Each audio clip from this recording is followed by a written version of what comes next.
And we are live, coming at you with session 81 of our Drown Gods campaign. And we will get started. As always, everyone, please reset your hero point pools to 1. I repeat, please reset your hero point pools to 1. Everyone heard me this time? Loud and clear. Anything Thomas? in there about resolve point? Your resolve points only get restored on a long rest. So no, those are going to remain where they are. Man. Yep. Alrighty. And let's see. Who would like to give the recap for an extra hero point? Not David, because he's done it twice, evidently. I mean, I'll do it if no one else wants to. That way maybe you Take it away, you won't Dr. get pumped full Jenkins. of smokeweed sour next time. I mean, to be honest, I actually didn't use my hero point on that roll. I probably should have, though. All right, go for it. Yeah. Do you want me to tell you where we started last session? I think we started with... Didn't we complete combat? Didn't we start at the end of combat? Yeah, we started with I got pumped full of that whiskey sour. Yep, that was the session before. We started just after combat had resolved, so Yeah. you were retching and barfing all over the floor. That's right. All right, so as Mono Inui is gracefully turning out the contents of her stomach, I believe Morgrim starts off by putting the dead big tentacly thingies in the way of the door. Yep. Meanwhile, people go over to the Rat Man. Yep, Riven. Wayne. There we go. Heal him after some subpar medical checks. Yep. I don't think he does come to. That's right, because he's a suspicious fellow. It's really like, oh, I guess mysteriously I was left alive. And he runs back to his village and is like, I'll tell them. Yeah, who knows what he's going to tell them? TBH, who knows what he's going to tell them? Yep. You rolled fortitude to keep as much of that ale down as possible. Mono Inui ain't no little bitch. She can stomach her ale, mostly. Exactly. Even if it's extremely sour. We and went into very much gone bad. Yes, no, like probably by a few centuries. Mono Inui, being not the most, cogent or what's the word I'm looking for? She's not all there at this point. She decides she's going to try and get through the door, climbs on top of the machines, tries to push open a pull door. That doesn't work. So hey, we've all been there. Huh? We've all been there. We've all been there. Climbs down, decides to hurl her body at the fallen machine. Yep. Succeeds, might I say? Right. Yeah, she has quite a bit of force. She can, when she's hurling her body carelessly at giant metal objects. Yep. And then it rolled on top of someone else. Oh, that's right. It rolled on top of Morgrim. No, Ip. Oh, Ip. I don't think he really expected little Mono Inui to move the giant robot, but yep, definitely the power of alcohol. Yeah, he's got drunk strength. Exactly. Yes. We go into the room just to the north of us, looking at all the walls, and they have a lot of they've got a, what's the word I'm looking for? It's murals. It's like, it seems, yeah, it's a mural, and it seems to be like the dwarven mythos. No, not particularly. So I pointed out a different name specifically because Morgrim knows the Great Mother as the Great Sculptor. Okay, but Morgrim, though, he does comment on it, and he's like, oh, I bet this looks like the story of the Great Sculptor and how they made... That's not... I thought he did. Did you? Morgrim never said anything out loud about it. I did say that's probably how Morgrim, I think if I remember correctly, I made a comment not in character of Morgrim kind of disagreeing with it because this isn't That's right. how It was he against his saw the theology. story, like the story of the great sculptor and how they created the world. Yeah.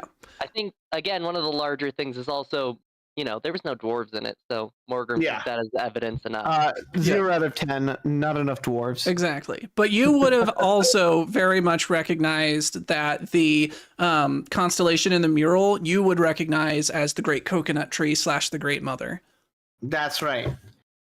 I think we try and make kind of like a mental. Well, Morgan tries to make a mental sketch after realizing it would take him hours to actually draw it. From there, we go through the door north of that, and we see a beautiful picture of a bunny. And yeah, I guess there's a solid gold frame around it. Mono Anui, again, not being the most. No one wants to touch it. So Mono Anui, being the most Bravest. brave, has the most liquid courage, goes up to try and grab it, at which point it falls over because it's a solid gold frame on top of her, and unfortunately, in the process, destroying the beautiful bunny picture. Yeah. Akalupu does manage to pry that off her.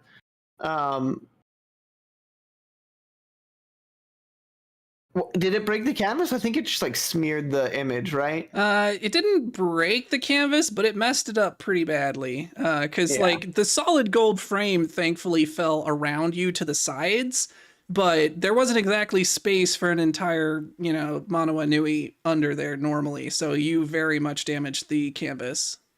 Despite how small Mono Anui is, she is still large enough to destroy a picture, unfortunately. At which point, I guess we decide that we don't actually care about the solid gold frame because we kind of abandon it. No. As I was just reflecting on this, of course, no help from anyone else. No, but we go back to the main room. We're kind of like reconnoitering some of these doors, and I want to say it's his eye, but it's not his eye; it's his ear. He's kind of listening into some of these doors. There's a bunch of consternation about which door to go through. Yep. The The first one you tried was this locked one here. Yeah. Which, due to some sixth sense and totally not Roll20 telling us, we could tell which doors were locked. Yeah. Unfortunate, because like I said, there's no way that you should be able to ascertain that a door is locked or unlocked just by looking at it, but whatever, it's not a big deal. I'm sensing that yes. And we just all had really good intuition. No, Yeah.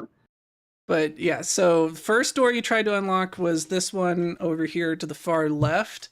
yes. Phoebe tried to unlock it using the skeleton key, which That's you right. looted off of the dead bodies of the enemies in the first room. You got a few things off them. And was it this door that it felt like it wanted us to unlock, or no? So That was the I other think door. that's how you guys interpreted what I said, but it's not that the door wanted to be unlocked. The skeleton key made it easier to unlock. Okie dokie. So okay, the because that's the whole thing that the skeleton key does, is it makes it easier to unlock things, but Phoebe still didn't roll high enough, so it was not successful despite the help of the skeleton key. it was wigging us out anyway. Yeah. Then we try this door over here to the right, and that's when. No, you're now you skipped the bit you were just about to talk about with Ippin, this door to the top left. Yeah, that happened before we interacted with the locked door. Oh, it did? That's right. Then a Pip reconnoitering this door. He goes to list. So I think Thomas was right, or people misunderstand what I said, but a Pip got his ear blown out by that door before we interacted with the locked one. I thought it was after. I'm pretty sure Phoebe tried the left door, did not work. Then you guys were talking about the right door. Ip checked the top left door. I could have sworn it was before. Well, the order doesn't really Either matter, way, regardless. If Pip was checking that door, which resulted in a sonic piece of wind that like went into his ear. Yeah, so Is he, that he correct? tried to listen through the keyhole and Yeah. triggered the trap on it, which was a sonic rune. So there was force damage. Which is why it's really good that it wasn't his eye. Potentially. Yeah. Well, What? it's a good thing you weren't looking through the lock. Huh? And you'd be like, where'd the lights go? It's at that point that we try this door. Well, there was something strange that happened after Ip tried the door, because it blew out his eardrums, but then Morgrim went over and was checking on him and started talking to him, and something interesting happened. Was there? Yeah. I so, could hear. I have Oh, ears. It's a miracle. So similar to the blessed sight that Ip had, he was Oh, able that's to right, because you're hear, giving but it me- wasn't from his ears. He was somehow That- hearing straight into his brain. that's right. That's right. Because he became He's a listening with his co-member. heart. He Exactly. Got he got the implant, the chip implant, and became a potential slave to the Great Mother. We don't know what was in that contract. We can't read. He definitely got something injected next to his heart. Yes. Just something that just don't worry about it. I'm sure. Hey, nothing but good things have happened from that so far. Yet. Nothing bad has happened yet. No. But after, that's right. So he could hear, gave praise to the Great Mother. Then we tried this door, and not very much information, might I say, as we went through. It's very much haphazardly. So unfortunately, Phoebe and Morgrim ended up being cut off from the rest of us. Yeah, and, Ip was also in there. Ip? Oh, Ip was in there, wasn't he? That's right, because he's the one who, I think he's the one who defeated the beast. Yeah, he and Morgrim worked together. Yeah. Phoebe was very scared because she failed her will save. She was frightened, but then it kept going down, I think. Anywho. Yeah, so frightened goes down every turn at the end of your turn. So if you're frightened 2 at the beginning of your turn, at the end it would go down to 1. That's right. But she succeeded and took half damage on the first one, but on the second wave she failed, and I think she crit No, failed. she took like a lot of damage. It was like 20 something. Yeah, she took a lot of damage. Yeah. So what happened was on the first round, just to give a little more detail to that story, she got a critical failure at first on the first round. But then and she used hero a pointed point it. to reroll that. Yeah. And then on the second round, she got a full-blown failure and took 42 points of damage, which is over twice her remaining hit points, if I remember correctly. So, yeah. Point. Did not- It didn't go well for Phoebe. Yeah, Yes. she has 58 hit points, but she was already low enough that it definitely finished her off. And then good old Apoy Pip and Morgrim. I can't remember. I think Apoy Pip did a knowledge check on the second round, if I'm not mistaken. He did a religion check. A religion check. That's right. And Now, it this was something after like- a great deal of fumbling with multiple lockpicks in yeah, the same everybody lock. kept trying to open the door, and so like their picks were driving each other's lock picks out of the door. It was very funny. Yeah. For Mono Inui, who was very drunk. It was funny for Mono Inui. Probably not for, the poor folks inside. What's that song that they play in old TV shows when stuff is going wrong? Like, man, Oh, yakety sax. Yeah. That's what that was. Basically what was happening. Yeah, there was definitely yakety sax as just people were shoving increasingly comically large lockpicks through the door. Yes. Trying to get to the yep. And so that there was no salvation coming that way. So they kind of figured out that they needed to it's either we defeat this thing or we just gradually get scared to death. Yeah. Essentially. I think they solved it by praying. I could be 100% wrong. Yep, that was exactly what happened. They prayed the ghostly choir away. That's right. And I think that's where we ended it. We got the door open. Phoebe. Well, I don't think it's open yet, but I think we defeated the trap. So the door Yeah. did it did unlock, and I believe someone grabbed the door and opened it, but it is unlocked at least now. That happened automatically. And yes, that is that catches us up to the current moment, so go ahead and give yourself that extra hero point. And we will pick up now.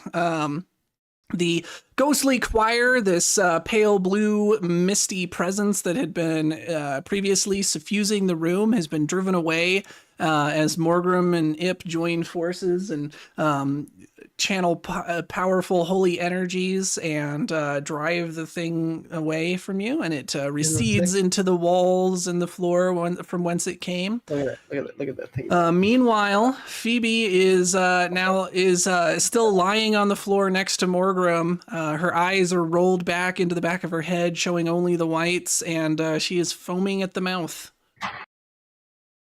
Okay, so Morgrim's probably not going to be very good at it, but he's going to make medicine to check on Phoebe. Yeah.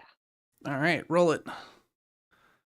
And yeah, if the door was not already open, it definitely is now. You guys heard the click as the door opened, and you guys can yoink it free and get access to the room now.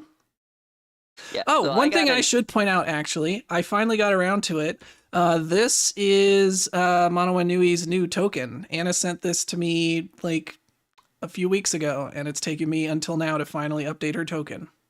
Nice. Looks good. And then a smaller one for Reginald. What a cutie. Adorable. But yeah, thank you for making that, Anna. I'm sorry that it took me this long to actually update Manawanui's token. I kept forgetting. On behalf of Anna, I say you're welcome. She's laying the kid back down. Yeah. All right, Morgrim, you're rolling medicine check. What'd you get? Morgrim got an 8, so... All right, you are pretty sure that she's either dead or dying. Manawanui is gonna stumble in past everybody, and I am actually going to do a would that work? I am gonna see if she's under any sort of like spell. Okay. Would that be arcane or I believe, are you doing just like detect magic, or what are you doing to find I'm this thinking if there's information? any like sort of magical condition that like is affecting her. Yeah, go ahead and roll arcane. I think that makes sense. Alrighty. 17. All right. You do notice that Phoebe, she doesn't seem to be suffering a curse or a spell per se, but you do notice something interesting about one of her tattoos. She has this tattoo of this kind of stylized ferret, and kind of in a tribal tattoo style. And that tattoo is not normal. Something strange, something magical about it. I am gonna look closer at it. I'm gonna roll a perception check to see if I. I love how Phoebe is literally dying on the floor right now, and Manawanui is just checking tattoos, and the actual healer is just like crowded out by everyone else around her body. Don't worry, guys. I'm fixing her. Don't worry. I'm not. Not selfishly prioritizing information over. All right, let me roll a con save for Phoebe. See if she progresses dying. 13. All right, she is now dying too. Okay. After this perception check, I am going to roll a. I don't have stabilize, so I'm gonna roll a medicine check. I have stabilized. Get out of my way. Or as a- if she is gonna returned say- to above 0 hit points, she automatically stabilizes and stops dying. I don't have any healing spells. I'm going to So, roll medicine. literally I was any gonna amount of say- healing, any potion.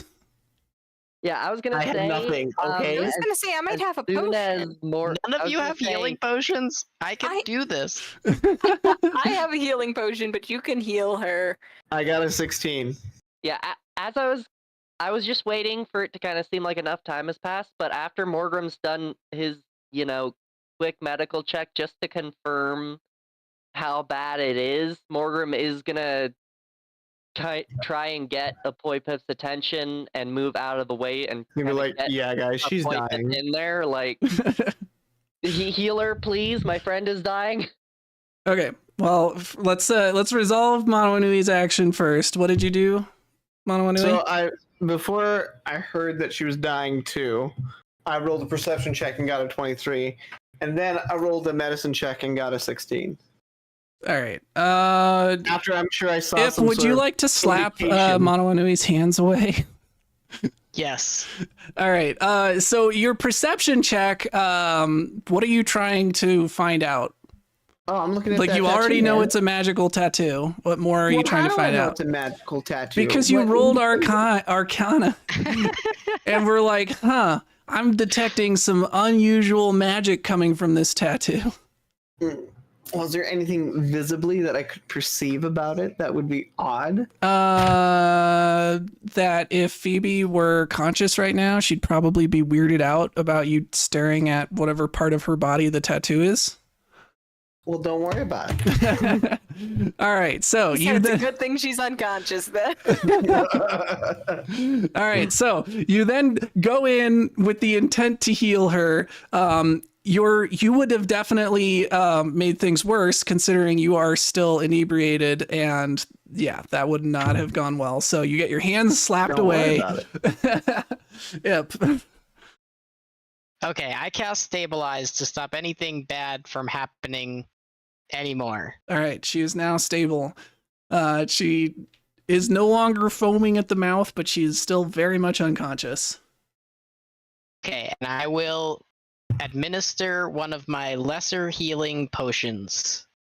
All right, easy enough to do. You tilt her head back, pour the thing down, and massage her neck to get the fluids to go down her throat. And after a few moments, what is that healing? Like 2d8 or something? It is 2d8 plus 5, which comes out to 11 hit points. Okay, you already rolled it. Cute. Well, let's take your roll. All right, we'll take my roll. So it's gonna get her 13 hit points back. And yeah, Phoebe, comes to with a gasp and the last vestiges of a scream before she looks around and realizes what's going on. After a few deep breaths to calm down, I'm not going to role play it out too much because, of course, this is Faith's character, but I imagine she is sufficiently thankful. Everything is okay. Tries to rob us. No What more is spooky you? scaries. Speaking of which, Monoanui, I imagine once you got your hands slapped away, you started wandering the room looking at these funny little pylons. I did. All Actually, right. thank you. Go ahead and roll Boneyard lore for me. Yay! Boneyard lore. And there was much rejoicing. Oh yeah, baby. Let's see. Plus 11. That's 28. I got a 28. All right. So one thing you are noticing, and it's kind of been the case throughout this whole area, but especially in this room, it feels as though the veil between the physical realms and the physical realm and the spiritual realms is very thin here. And that's likely the reason that all of this spiritual energy is leaking through and caused the ghostly choir that happened. And you're noticing that bits of spiritual energy are continuing to coalesce at the tips of these towers. Ooh. I am going to take a closer look at these towers. Like electric energy, is that what we're talking? No, spiritual energy. Oh. Though the electric energy, or as I described it before, the arcane energies, are also crackling from these towers. Is it like how wide of an arc are we talking about? It's not going very far away currently, but you don't know how far it would jump.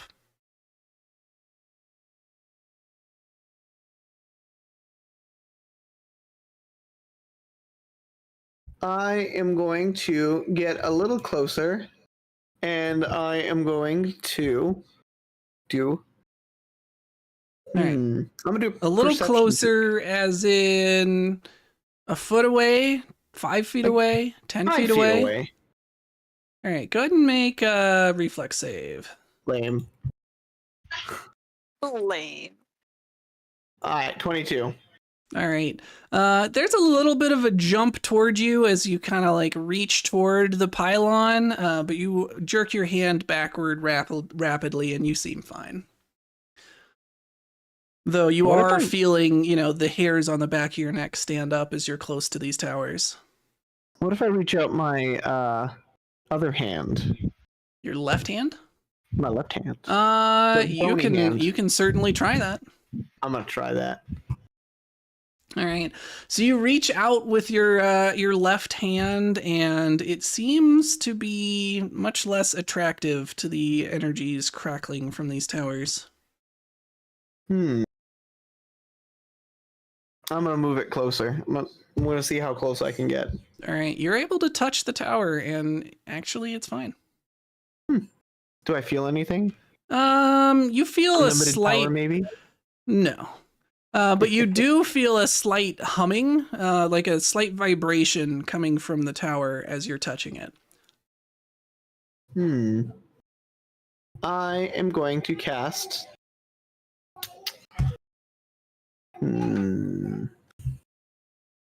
All right. Well, Manawanu is thinking about that. Would anyone else like to roll perception or otherwise examine the room? Yeah, I'd like to examine the room. All right, go for it.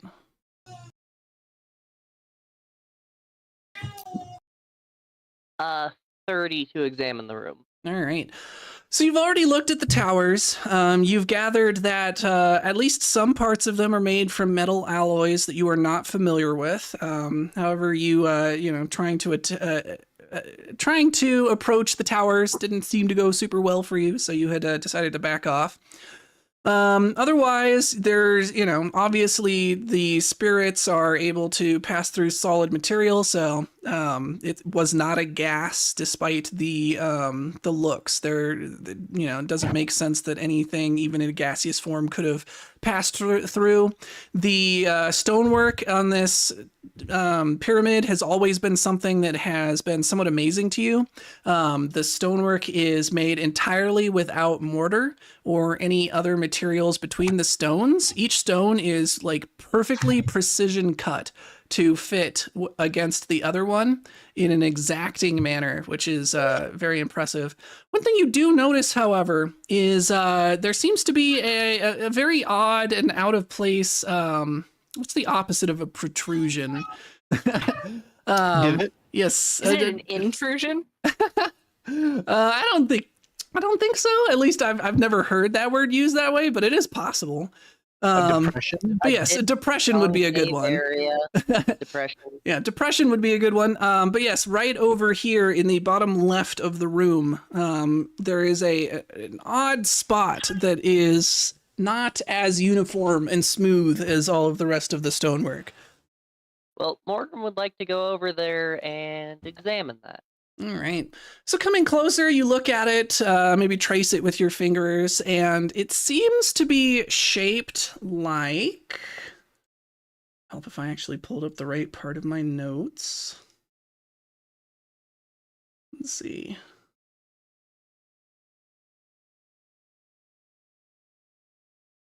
Let's see. Is it this where I wrote it down?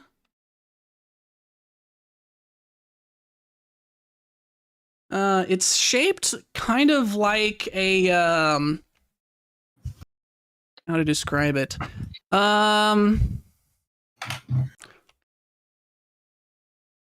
It's a cross shape like a T with a little loop above the cross, like the eye of a needle. Like an ankh? It is in fact an ankh.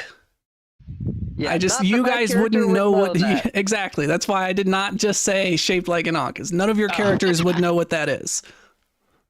But now we can all imagine. But yes, I was going to follow that up after a moment with out of character, it's an ankh. But you all got it, so very good. Cautiously, Morgrim would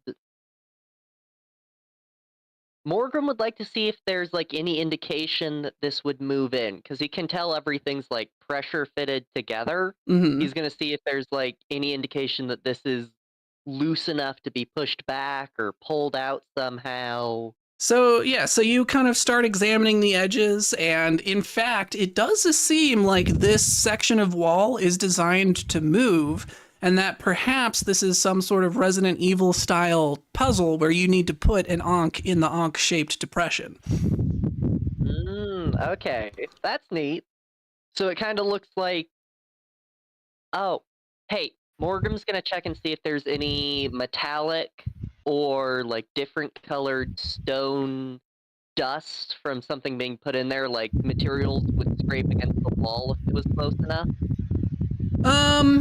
You do see some minor signs of scuffing on the floor below, and what appears to be, the residue of something rather large having been moved inside. Okay. But those seem fairly old. It's honestly just the fact that the majority of this place is so lightly trafficked because, it's full of undead monsters who don't need to generally do a lot other than stand where there are. So it looks like whatever needs to be inserted in here is the same material as the wall. If it was a soft metal or a metal, it'd leave... I don't know if you've ever seen like a touchstone. It'd leave something like that behind, like somewhat of a residue of it if it was a soft metal or metal. If it was another stone with a different color, it would leave some stone dust. If it was just... people aren't super precise inserting things, so you're gonna get some rubbing. So Morgan was trying to check like what material of the shape he might be looking for. I see. So you're actually checking the depression itself. Yeah, there are signs that something metallic is inserted here, or was inserted here at some point. Okay, and so is he like... And I'll give you that mostly because of your like 30 perception. You pull out a pair of like microscopes and are able to tell that. His jeweler's lens. Exactly.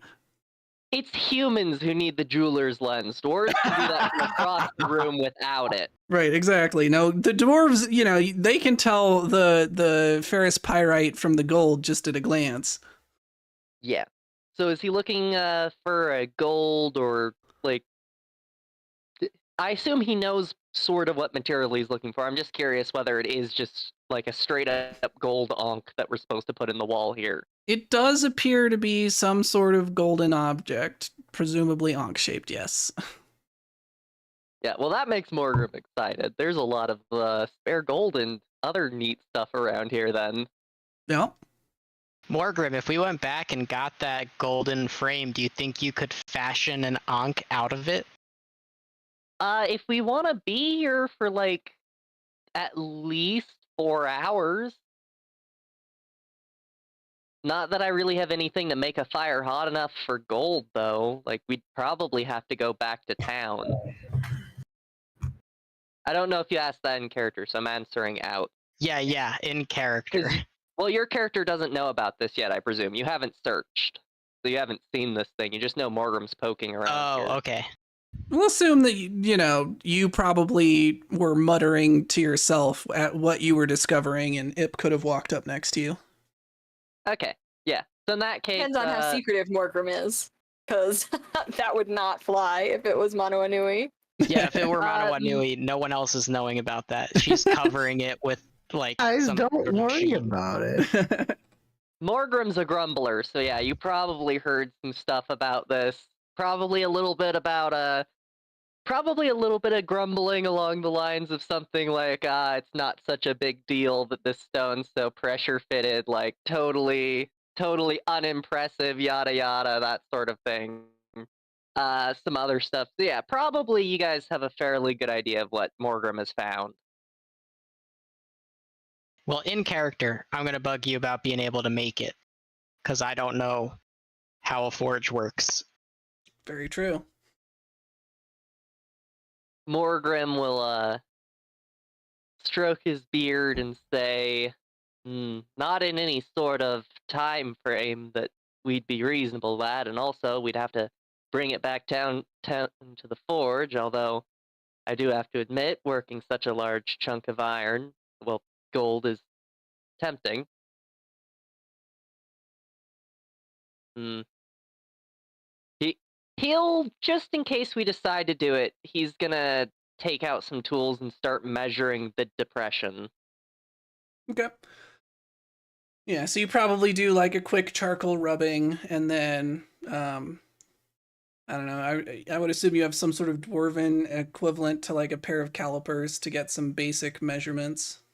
Oh yeah, Morgrim, like even as an in-game mechanic, has some very nice dwarven tools on him currently. They're technically not specifically dwarven, but he has some very nice tools on him. So Yeah. he probably has stuff for measuring and other things. So he has a very good idea of what he's getting ready to make, and it'll probably take him a few minutes to get these rough measurements down. Yeah. While everybody wants to do whatever else they want to do in this room. All right, Manawanui, have you figured out what you want to do? What you want to cast? I do. Well, I was gonna roll Arcana to see if I know anything more about these pylons. Okay. Go for it. Alrighty. +9 is a. Tune in next week for more adventures with math. 24. All right. So the energies in this you would recognize as being similar to what you've put in bottles of lightning. It is also the same energies that you use to power the crystals on your ship. E.g., this is electricity, and these pylons, you had seen them set up outside of the pyramid and areas. This seems to be some sort of a storage room where they keep them when they are not outside, capturing lightning that strikes from the permanent storm. I think I'm going to say something to that effect and say, this seems to be the same source of power that we use to run our ship. If we can find out how Floating bullet? Yes. Question. Better that be the on name the of our lookout ship? for some bullet monsters around here. Oh, I thought you were saying that's the name of our ship. I was like, I don't remember naming the ship that. No, I think it's what, the Pink Lady or something like that? Yes. Yeah. Yeah, Pink Lady. Well, if we could ever find out how to turn off this current, might be wise to take some of these back to outfit our ship with, make it more powerful. It seems that these door, whatever power it is, I was going to say current, but I'd have no idea what that is. Yeah. It seems to store the power which runs our ship. At which point, by the way, I'm going to take my hand off while saying this. I'm not just sitting there like leaning up against it like, Yeah. Now, luckily, that hand has like an arm length leather glove. That's the only reason you were able to touch it like that. Don't worry about it, guys. And then, of course, as you had already noticed, whether it's because of the electricity or the materials of the pylon or what, you're not sure, but it does seem to be attracting bits of spiritual energy that are, slowly coalescing around the pylons.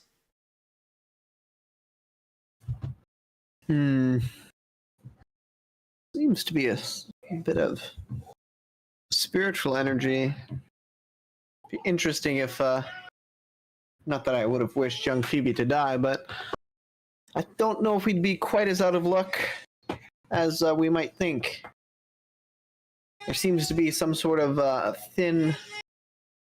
some sort of spiritual energy, some sort of thin barrier here that allows spirits to traverse back and forth between this world and the spirit world.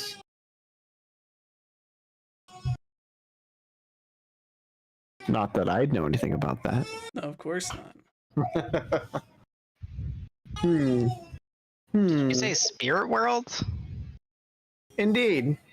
Your father never told you about our adventures there? Oh, he did. Maybe he's stuck there. It's possible, but I don't think your father is too keen on jumping in volcanoes after he saw what became of the last time that happened. No, I imagine not. Or whirlpools, for that matter. It's a shame we don't have more time to do more experiments here. Is a unique place. Although, in her mind, Mononui's going to wonder if the electrical, not that she's thinking in those terms, but energy on our ship may or may not attract certain spiritual energies as well. Yeah. Go ahead and make me a will save, Monoanui. Ooh, this is exciting. I almost want to fail. Oh, I got a 14, so maybe I will. All right. So as you're thinking these thoughts, you feel some sort of presence probing at the edges of your mind, and you hear in your mind a very rasping, dry voice, like sandpaper over cardboard, and it says, the barrier between, I'm trying to figure out how to do his voice without it actually being horrible. The barrier between the spirit realm and our reality is ever more thin than some would imagine. I'm gonna low-key look at everyone else to see if anyone else is like hearing this. No one else seems to react. Other than Reginald, who seems slightly more nervous, a little antsy. Oh, good. I thought you were going to say it was like Reginald looking at me. I was like, oh my gosh. No, it's Topple is back again, just staring at you as a rat in the corner. Yes.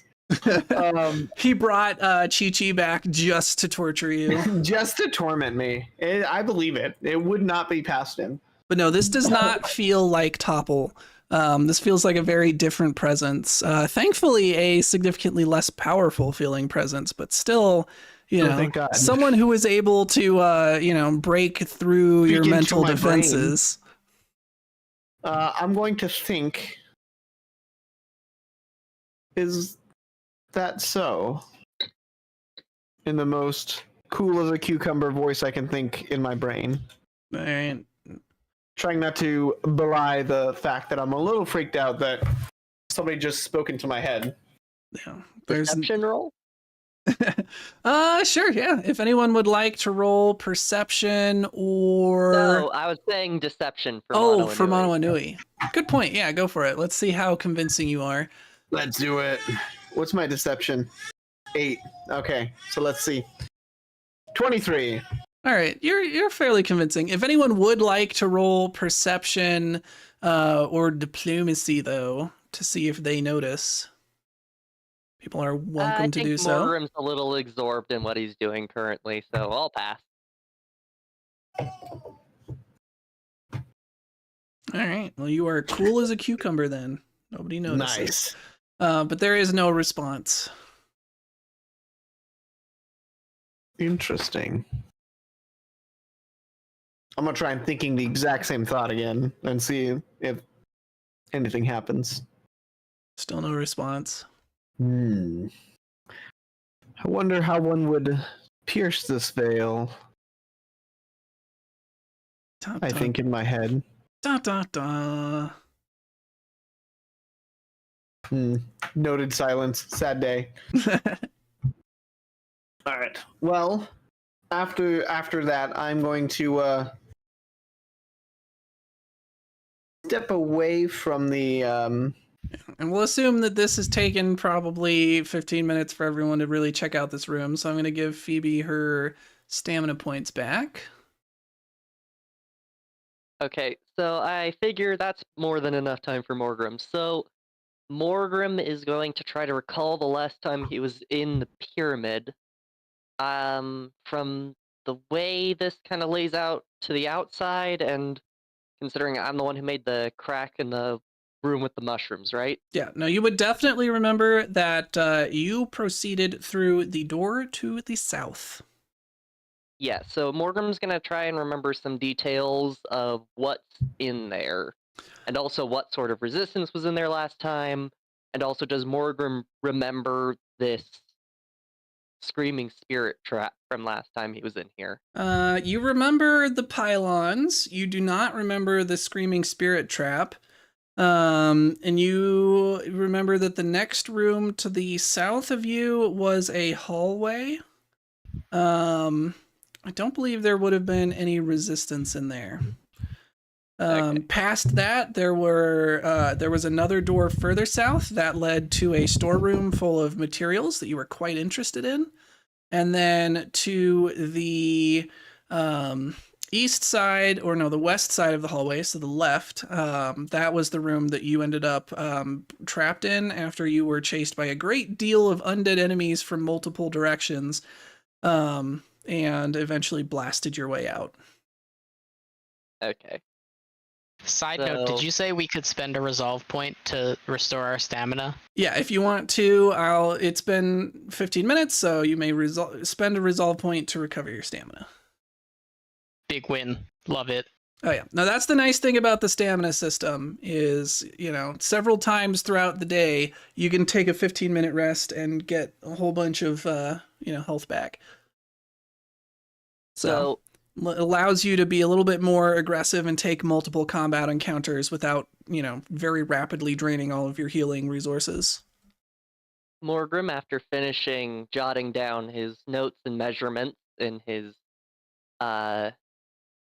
artisan's book that he carries with his designs. Yeah. Now you would know, however, that to really make like a perfect mold of the shape, you would need to make a clay impression of it. So you would only be able to get a fairly rough approximation with the notes that you have on you.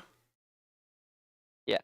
So Morgrim is gonna kind of turn to the group and say, "So, what was the plan for clearing this place out? Are we doing a secure the territory kind of deal, or are we just trying to get to the end as fast as we can? Because I don't remember this trap being here last time, which gives me a idea that this place might change and regenerate rather fast." I think we're trying to get to the top of this pyramid. I don't know that we need to case the joint. I see no reason why not to take a look around. But the reason is that we would be attacked by more skeletons that way. But I heard there's quite many a treasure in this pyramid.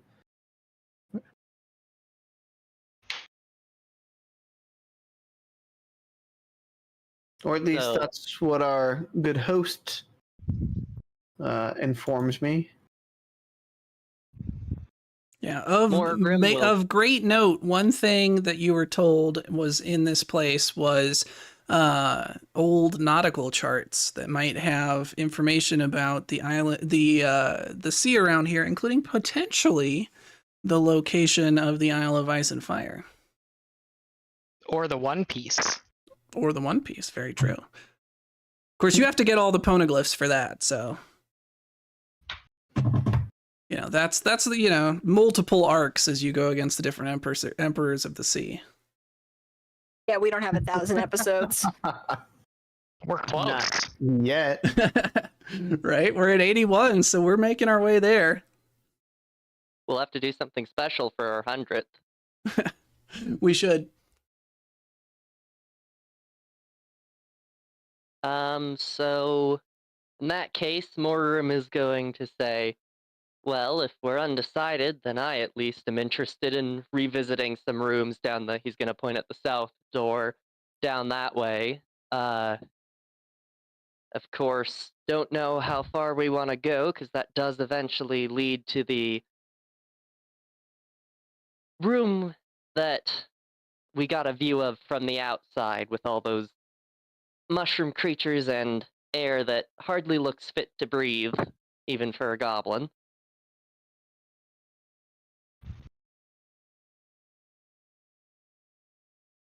So Morgan's gonna walk over and open the door. All This right. should be fun. So you go Please over. don't blow with a trap in my face.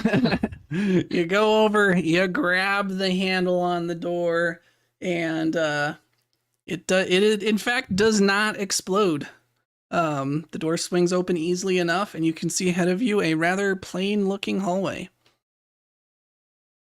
Okay. So Morgrim's gonna walk in, thankful that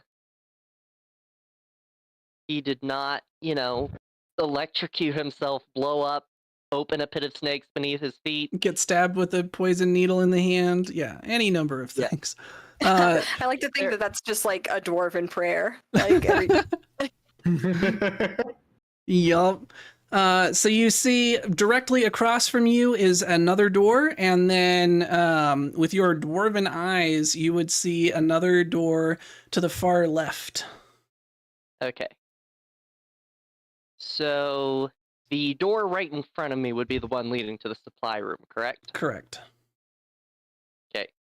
Morgrim is gonna call Phoebe over to examine the door. All right. Phoebe's gonna come over to look at the door. And if you guys could roll for me, reflex saves. Oh dear. Me and Phoebe, I presume? Yep. This is not gonna go well. I told you we shouldn't explore. I knew I should have called in sick today. Right. I knew I should have stayed home today. 27 for my reflex. All right. So you guys are both able to jump back into the other room as you hear a click sound as Phoebe steps in front of you to look at the door. And a hail of darts come flying from the right side of the room, shooting to the other side. Okay. Yeah, luckily you and Phoebe both critically succeeded. Okay, so I guess we wait for that nightmare to end. It's already done. There was one wave of darts and then it ended. Peeking your head around the corner, you can see that the door on the other end and the wall are now just like porcupined full of these little darts. Okay, I'm gonna try and use my perception to see the most likely pressure plate that Phoebe set off. Yep, it does in fact appear that she stepped on a pressure plate. Okay, so 26 to spot it. Does it look pressed in like it can go off again, or Yep, does it it does seem like it has rebounded to its original position. Okay. That's irritating. I want in that room. Well, now that we know about it, Morgrim's gonna ask Phoebe if she can defuse this trap, and also, does it look like it's just the space in front of the door that has it? Go ahead and roll perception. Okay, so searching for other pressure plates. I got a 17. As far as you can tell, all of that is the only one that is trapped. Okay, I'm just gonna check.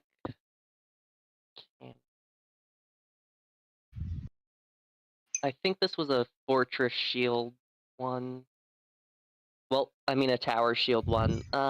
Basically the one where you put up like a wall to defend against arrows. Mm-hmm. How does that one work?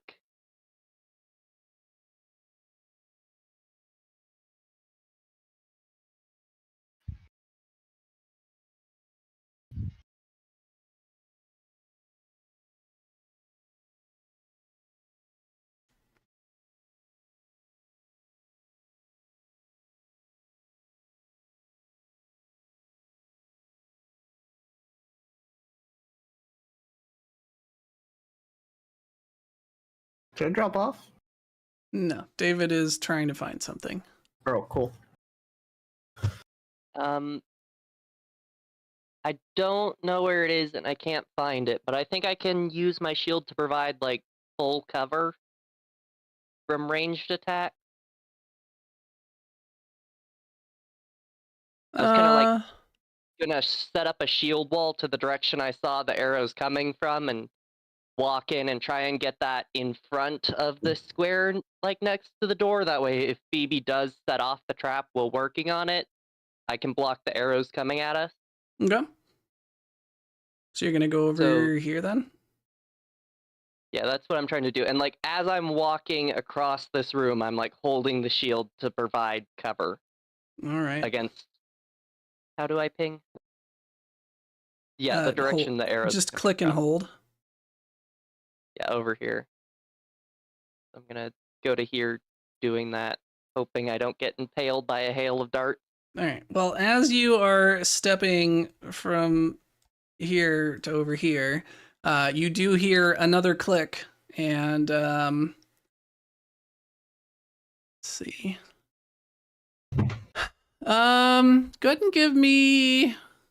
Well, actually, I'm just gonna roll an attack, but we will count your AC as being in. I don't think you can do full cover, but I think you can do whatever it's called, hard cover or something like that.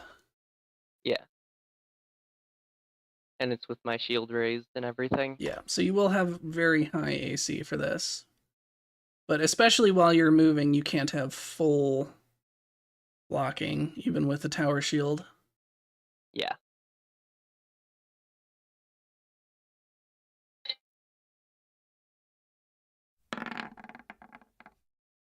All right. You are able to block all of the darts. However, they are going to damage your shield. Okay. So, what is the hardness on your shield? 9. Okay.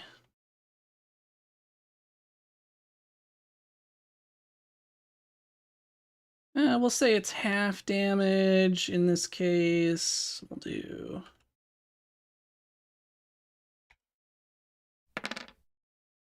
All right. Your hardness covers it, so your shield takes no damage. Luckily, it rolled double ones.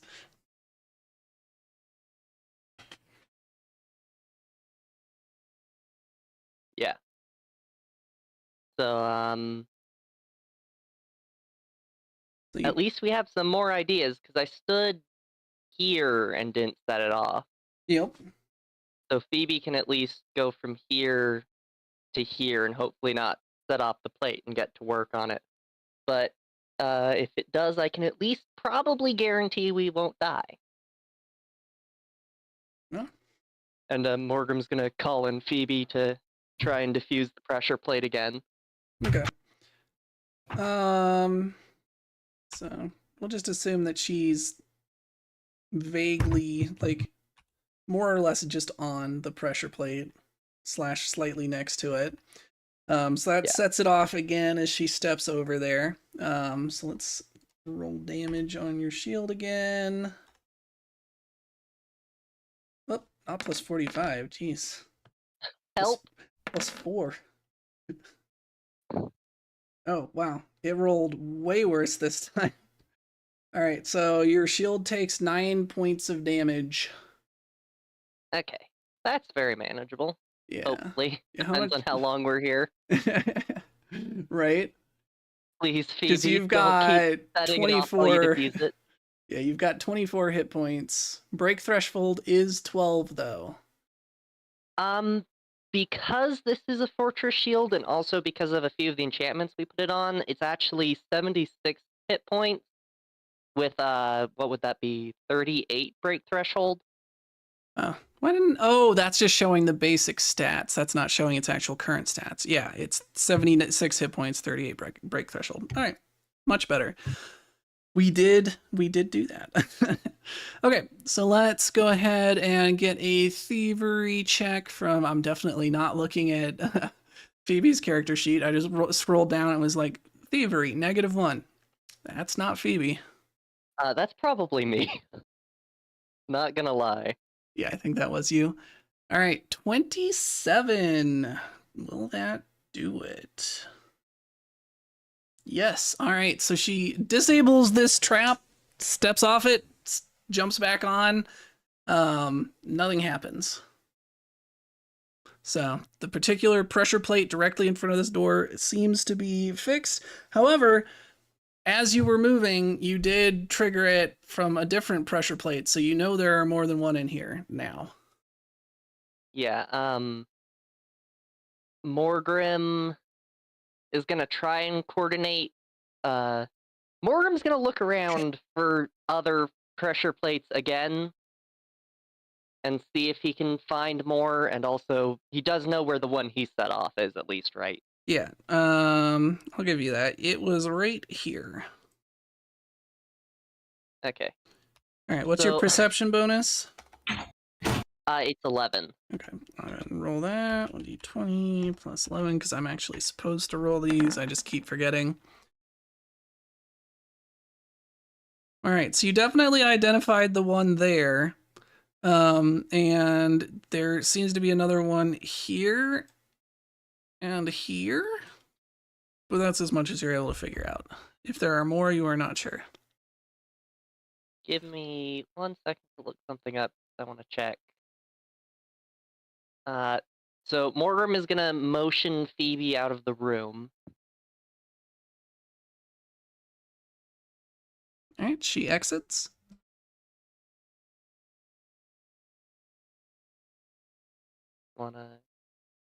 Should be really quick because in athletic, like the first skill they list.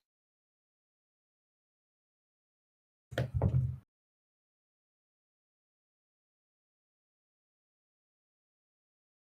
here we go.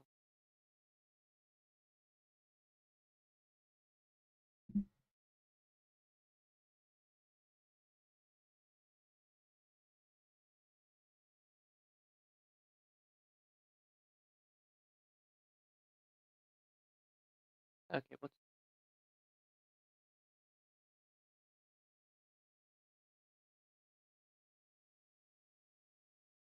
There you go. And there are now markings on the tiles that you've identified as being pressure plates. okay? So it turns out I can do this even without having to make an athletics roll, which is nice. Morgrim is going to. Oh, but that's super risky. You know, I've moved Phoebe out of the room. I'm just gonna move here, which I assume sets it off. It sure does. Let's see how much damage your shield takes this time. 0 damage.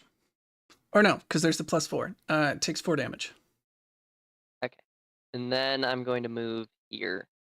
Okay, it does not set anything off.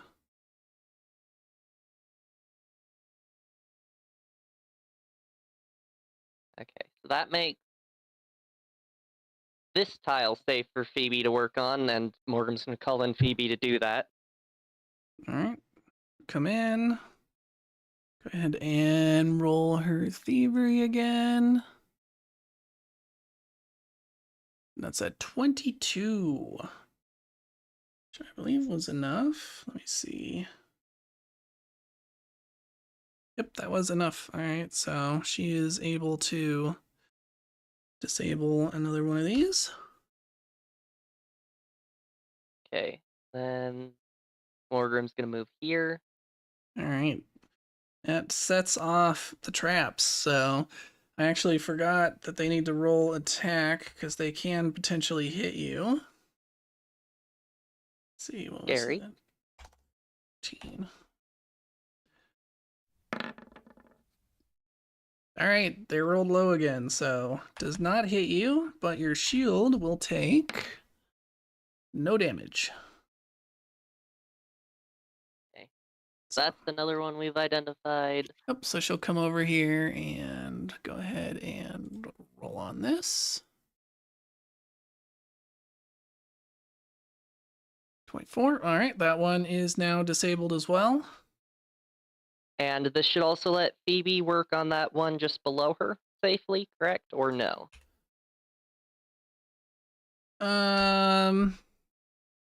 Sorry, I'm just deleting the markers where I marked which ones were trapped. You will say, I mean, not really, because her arms would still be in Okay, threat. Morgrim's gonna motion Phoebe out of the room again. Oop. Gonna step here. All right, the trap does not go off. She'll come over here and... Interesting. All right, she sets off the trap, so it's going to be another attack roll against you guys.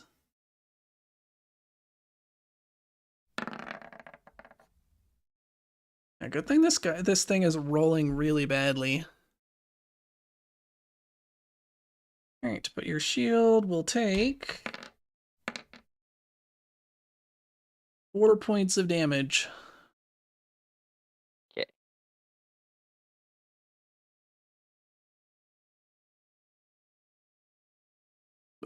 That tile is no longer trapped. Okay, so Morgrim is gonna motion Phoebe out of the room again.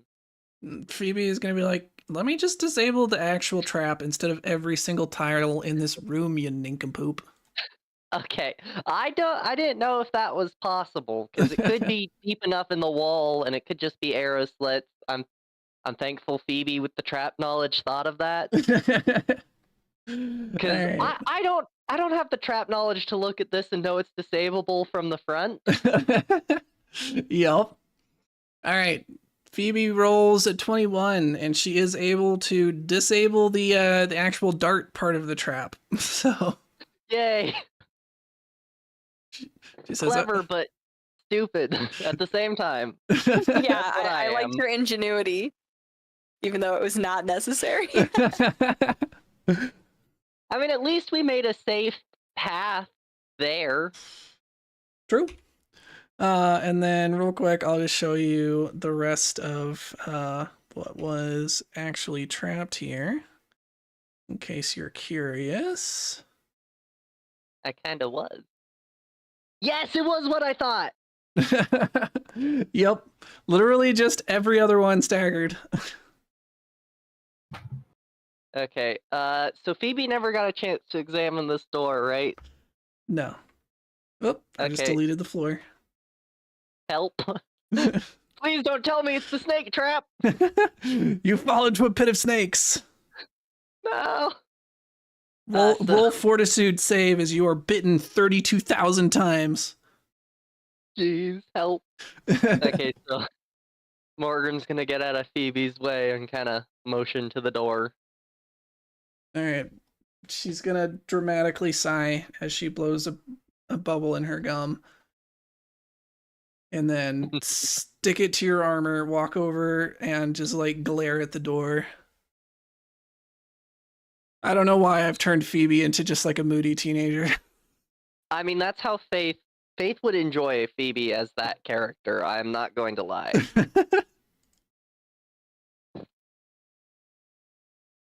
All right. Phoebe says that it does not look trapped. Okay, Morgan's gonna walk up and open it. All right, it's locked. I see Phoebe. Phoebe is gonna sigh dramatically again and pull out her lockpicks.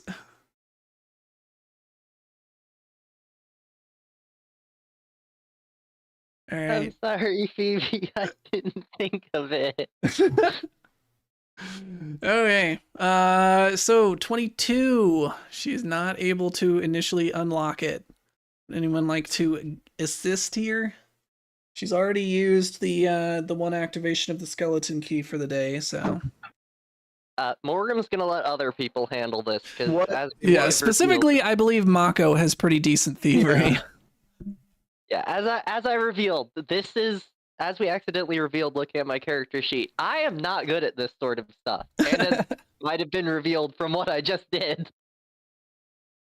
I'm rolling thievery to assist, and I got an 18. Alrighty, that is enough to push it over the edge. So, she seems to be, frustrated at how the lock is a bit tricky, but between the two of you, you managed to girl boss your way through it.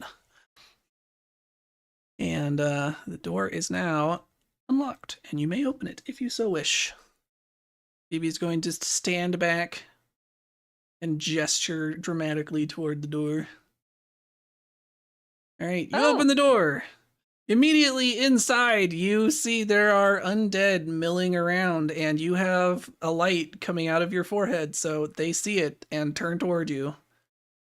I guess it's time to roll for initiative. Yeah, do you want to slam the door shut or roll for initiative? I'm gonna try slamming the door shut and wait for a bit and see if they start. Like, I'm trying to at very least hold the door. Yeah. So you close the door and you hear a few groans and then quietness resumes. So it seems that So they are not Does the anyone very here It appears that they are not the know- smart kind of undead. So does anyone here know Dwarven? No. Okay, and no one has their comprehending stuff. So yeah, they just hear Morgrim say a word they don't understand. For anyone curious, I believe he says Druchi, if I'm remembering correctly. And Monowanui then immediately casts comprehend languages on herself. and then- No, I don't think I didn't prepare that as a spell because I figured that we had Yeah, you have some Potions of potions that. from we had Mako. the potions and I didn't want to waste the spell slot. Speaking Yeah, of I have which, a comprehension potion, but I'm not going to waste it just to hear Morgrim swear. We might need it for something important. Swearing is one of those things that even if you don't speak the language, usually you can pick up on. Oh yeah, no, you just from the tone of voice, Great context. it's fairly obvious. Yeah. So I have a Morgrim. okay. Okay, you go Sorry. first. I was just going to ask, how many hit points out of her total does Phoebe have? I'm concerned about her. Phoebe is missing. Let's see. Are we gonna do a medical check for this first, 17. Phoebe is missing 17 out of her. What would that be? 28 hit points. Oh my goodness. But she has full stamina, so she has an effective 41 out of 58 total health available. Oh, okay. Could just use Okay. patching up. So yeah, so she basically has half of her health, but all of her stamina points. Was I supposed to be adjusting my stamina points, or did we decide that I didn't need to do that because of, like, the way I fight or something? No, stamina points basically just get spent before health. So if you take damage, when you apply damage to yourself, it should be going to stamina points. So like, let's say you took 50 points, you would click on stamina, do the 50 damage to that. So like, just for example, I'm going to do it. And then decrease, and now you can see that your stamina points are at 0 and your hit points went down, right? To 4. So anything that goes past your stamina automatically bleeds over into hit points. The difference between stamina and hit points is hit points require actually healing, whether that's through a medicine check, long rest, or magical healing, whether potions or like spells or whatever. Stamina points can be recovered either on a long rest, you get them all back automatically, or if you spend if you do a short rest, which is 15 minutes, and spend one of your resolve points. Okay. Sounds good. Let me give you your health back real quick. You're doing that on my character sheet, Mako? Yes, I was just showing you by example. I did not see anything change on my character sheet. Well, if you had But- refreshed, it probably would show up. But yeah, I That makes did 50 sense. damage to you. Jeez. buy a girl a drink first. Okay, so then I'm not going to use, because I have like a big ass elixir of life, lesser potion. But I'm not going to use that on her just yet. Yeah, plus I But- believe Ip still has plenty of charges of his channel positive energy. Okay, cool beans. Yeah, I'm trying to save up my healing spells for killing skeletons. True.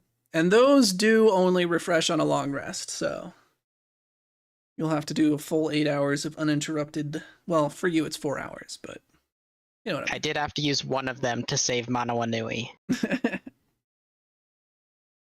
mean. So Morgrim did see 3 undead in there. Yep. Like, how many did he end up seeing?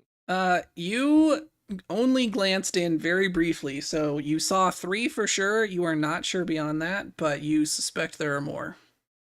Yeah. The Morgrim is gonna turn and say, "Well, I'm not one for being able to move silently." He moves his arm to demonstrate the loud noises his armor makes from any sort of movement. That's why he's got -1 thievery. Oh, his stealth I think might be worse. But we've got the element of surprise on our side now. Why don't we just send Akalupu in there? Clean house. The rest of us Or- probably don't even have to go in. You could cast an area of effect, mass heal, specifically in that area. What the heck was that noise? Or I I could- grabbed my water bottle and almost tripped it off the table.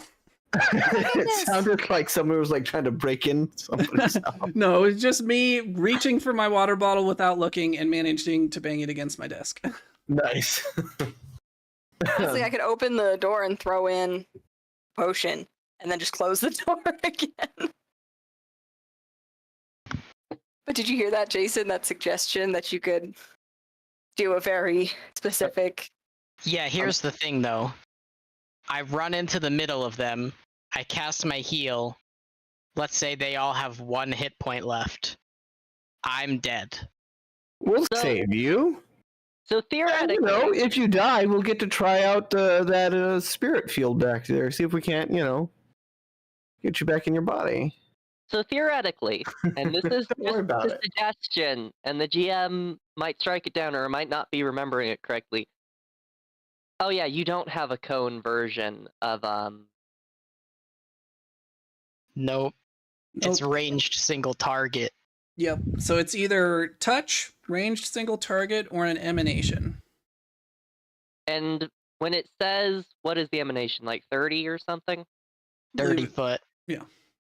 Yeah, so is that like it goes 15 feet out to either side, or is that like it goes 30 feet out? 30 feet in all directions. If we look at this room, I think 30 feet is technically all I saw in there, and that contained at least a few. So we could just like pick 2 spots and have a poi pip 30-foot emanation next to the wall and just launch devastating healing in there without them even knowing. But I'm not suggesting that. That's just a hilarious idea that we could do if we choose to do something goofy. What Morgrim is going to suggest is that anyone who can stealth first without lights in there might go in first and try and make it so we're not trying to funnel through a door, at least. Like, they don't choke point us, but honestly, just rushing in there does sound like a better idea to Morgrim, and he does convey that. I honestly still think opening the door, throwing in an acid flask, and closing the door is a good plan. That's very Mako plan too. She's like, I'm just gonna suggest it again. I mean, So, sounds like the plan is to just open the door and go ham. So Morgrim's gonna kind of call for everybody to group up by the door, melee fighters closest. Do emanations go through walls? I don't think so. I don't think they require line of sight. I don't know if you would know, but no. Your emanation would not go through a solid stone wall. Fun idea, though. What's your sight deal? Can you not see through walls? You can see through like cabinets. Right? Yeah, I don't think I can see through stone. I can see through. You don't know. You haven't tried it out too much. Like you got it initially, and you've kind of messed around with it a little bit, but you have Yeah. largely avoided using it, and you have not used it in here yet. And it is very bright, which Yeah, we'd have to I've turn heard out all the several lights. times is important. Oh, right. Okay. Is the Poi Pip a melee fighter? No. Could you leave that space for, I think at least Akalupu should trade spaces with you, because they are a melee fighter, and the closer you can be to the door, the faster you can move in and wreck shop. Okay, I guess Morgan's gonna throw open the door, and we're gonna do our surprise round. All right, you throw open the door, and we will now roll for initiative. So you go ahead and. And I'm just gonna use my athletics, because I'm getting ready to charge in here at full speed. It sounds good. Let's see. Nope, that's not where it is. Akalupu's gonna do the same thing. Here we go. This one.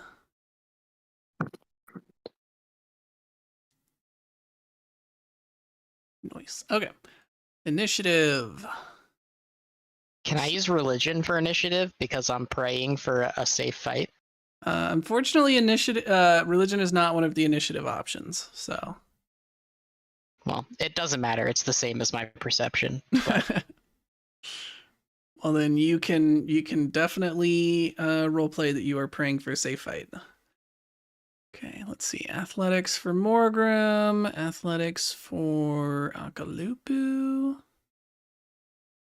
Go. Anyone else using non-athletics or non-perception? Mako, you could use stealth if you wanted to. Oh, sure. Let's do that. All right. Especially with a surprise round, that makes sense for anyone who Right. I wants to feel like be that sneaking. tracks. I really don't like to use anything besides perception unless it makes sense. I'm not Abe. Yeah, trying to use boneyard lore for your initiative. I was gonna ask. And athletics definitely makes sense for the amount of metal Morgrim has to haul into combat. Oh yeah, no. No, Either I think you're, athletics makes sense for y'all. I'm not here to judge anyone except for Abe, apparently. someone's got to keep him honest. All right, I think we are good to go. So let's start our initiative order. And Ip, you are first up. Your praying really worked out. Let's go. Great mother. So dang, yeah, because I can't even move in there and then cast a 3-action heal. I gotta be in there. You could always hold your turn and have Akalupu carry you in. That's actually hilarious. I do have line of sight on this guy though. I might just shoot him. Yeah. Um, You've also got that what was it? The Holy Bolt, or the one you tried to use underwater, but it was flame damage. oh, Searing Light. Yeah. That seems like a bit overkill. Nah. I mean, is there any other kind of kill? Not a good one, at least. I only have 1 charge of that. Fair. So yeah, let's. Oh, wait a minute. I'm gonna cast Guidance on Akalupu, giving the target a +1 bonus to 1 attack roll or saving throw or skill check, but I'm assuming attack roll is what it's going to be used for. Probably. And what does this spell do?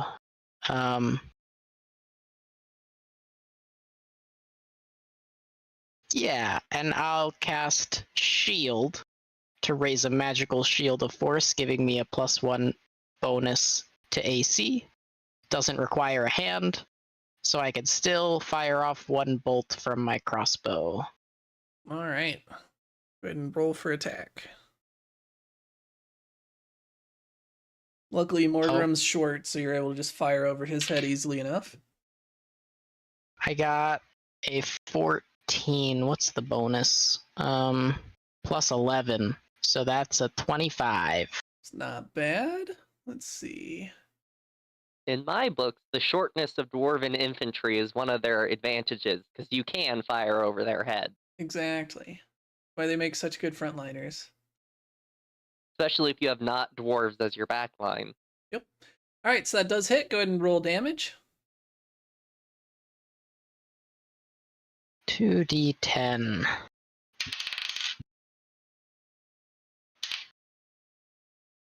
Oh, nice. 16 with my 2d10. Nice. That is some solid damage. Let's see. And that's piercing damage, if that makes a difference. It very well may. Let me check that real quick. What I was just about to look up.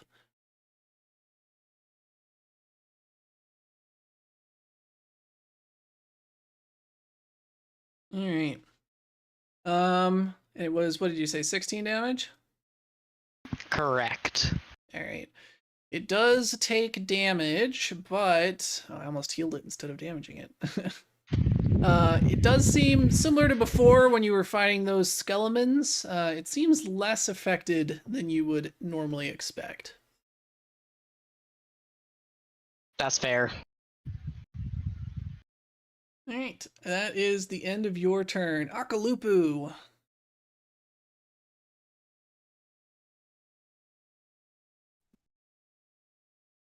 All right. Akalupu is. Can I push past the dwarf? Yes, you are able to move through allied spaces. You just cannot end your turn inside of one.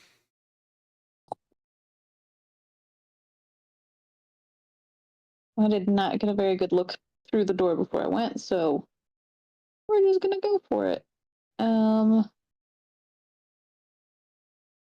Ooh. Alright, so going in, you see another fairly plain-looking room, made of the same stone, the same dark grayish stone as elsewhere. However, this room is full of crates and barrels and stacks of various materials and chests, as well as a number of very undead-looking zombie creatures. Nice. I'm going to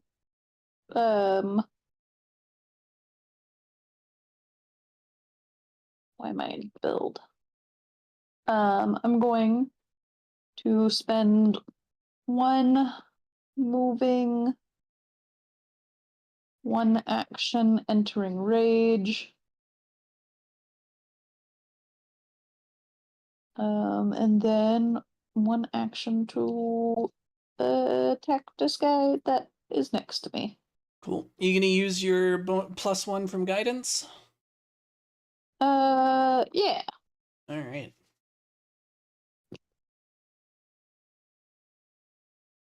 Oof. 18. Okay, let's see. That is a hit. Oh wow. Okay. And are you you using it in slashing or bludgeoning? I'm doing bludgeoning. That seems to make sense for fighting these guys. All right. Of course, that will mean you do not get your bleed damage as well. Yeah. 22. All right, 22 damage. Let's see, which one is this guy? Number 3, which is actually number 4 because it numbers them weird. All right, how much damage? 22. All right, it seems almost dead. You did a number on it. and it seems to be taking full damage. Nice. What? How's that fair? Because he did bludgeoning instead of piercing. Yeah. Okay. But I looking think at that's it, all. because So, it is a zombie and not a skeleton, now that you're getting a closer look at it, you actually feel like slashing would have done more damage. oh, wow. Nice.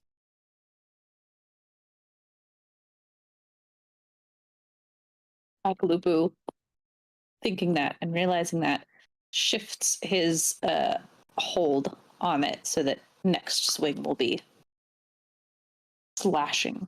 Yeah. And don't forget, your blood gem is charged, so whenever you want to, you can use it. Ooh, nice. I will have to remember that. Yep. I believe it just gives you old True Strike, or I guess new True Strike. Anyway, you get to roll twice and take the better result. That's the new one. Old True Strike just gave you plus 20 to your attack roll, which in the new critical rules would be unbelievably overpowered. Yeah. I don't think we decided it did anything else when you activated Yeah, I don't it. remember at all. Anyway, we're gonna assume for now you get to roll twice to take the better. All right. Cool. Just a bit ago, I took a look at the stage, and I feel like I am actually playing as a dwarf because I'm almost regularly going last. Yeah. Now your initiative is not the greatest. I mean, I got have not decent- last this time. Woo! I have decent initiative. I've just been rolling horribly time and time again. I feel that. All right, so it's this Zambi's turn. He's gonna take one action to walk up to Akalupu. And let's see. Luckily, you guys are not surprised, so he's not going to get his sneak attack. But one thing that's interesting about him is he, it's a zombie. He's all hunched over and barely seems to support his own weight. But as he looks at you and lets out a toneless groan, he moves with a very unnatural rapidity. It's like this, in horror movies where there's that effect where they make the monster, like, they speed it up so it moves super fast suddenly. Yeah. It's that, Yeah. as he just zips Gross. up right next to you. And he's going to start fisting you. Excuse me? Phrasing.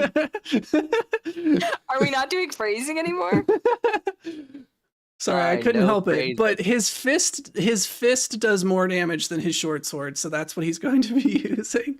And it's just the melee weapon fist. So sorry, I couldn't help it. You gotta. Sometimes you gotta. I figured that was the case, and so I also figured you'd appreciate me doing phrasing. All right, Akalupu, does a 21 hit?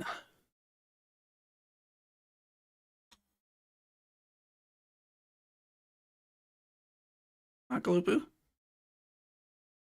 He did. AC is 21. All right, so 21 hits, Yeah, 17 yeah. misses, 22 also hits. And you will note that he did move and attack 3 times. That is one of the mechanics because of his sudden movement. So Akalupu, you are going to take a total of 22 damage bludgeoning. Youch. Fuck, because it's It's not fast like that. zombies like in I Am Legend. Yeah, except it's not even quite that.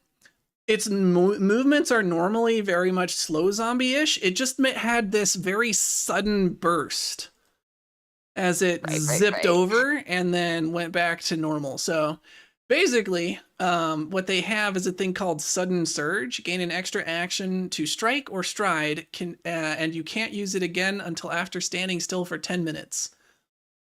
So luckily for you guys, they're not just going to be doing that every turn, but... Yeah, no, 4 actions per turn would be horrifying. All right, so that's that guy. Akalupu, you see walking into the cone of light a zombie that looks kind of different from the others. It's dressed up a lot fancier, which is not great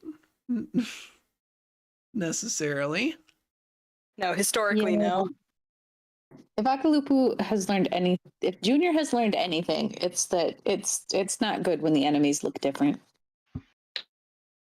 And it points at you and does a Scanners style point and scream. I'm getting that movie reference correct, am I? Oh yeah, I think so. Anyway, I haven't seen it, but I think you're right. And when it does that, all of the zombies are able to move, even though it's not their turn. Oh man, Ah! these are some scary zombies. I think I know what I'm doing next turn, being close enough to witness this. I'm just gonna go there. This guy's gonna go here. That guy's gonna go there. And he is going to he has this large scythe that he is carrying, and he's gonna take a couple swipes at you with it. Luckily, he does not get to take 4 actions.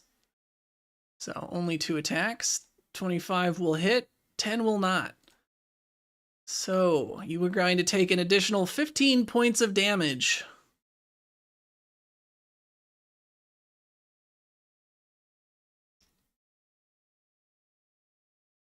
And that is the end of his turn. Mako. All right, woo, I'm not last. And you can Um, move through a friendly space. You just can't end in it, right? Correct. Right. Yeah, because I got to get in there and take a look-see. I already know, I think that I want to throw an acid flask, but I just can't see enough. Just a little out of character suggestion. These are undead, so throwing healing flasks that, would work. I only have one, and it's like huge. I feel like I should save it for like actually healing. Fair. Yeah. I'm mostly just suggesting that way, if we do friendly fire Akalupu, it will be friendly healing instead. I have a special thing that I can like avoid people, but I guess that didn't always work for Manoanui. Yeah, if you Don't worry missed, about it could hit them with the splash. If you actually hit your target, then you can control. Oh, see, that's another reason to move into the room to get a little closer. Yep. Yeah. And acid flask is like the only thing I have 2 of still. I really went through my shit in the last battle, so that's why I was picking that. Yeah, no, it was just a suggestion. Again, I can't see any of your supplies or knowledge, and again, because you have basically the equivalent of casts in alchemy, it was just a suggestion in case you had more healing. I'm just thinking out loud because I'm not very good at this part yet. It's all good. Okay. How many squares can I move? Let's see. I believe 5. Yeah, you have a 25-foot move speed. Each square is 5 feet, so you can move 5 squares.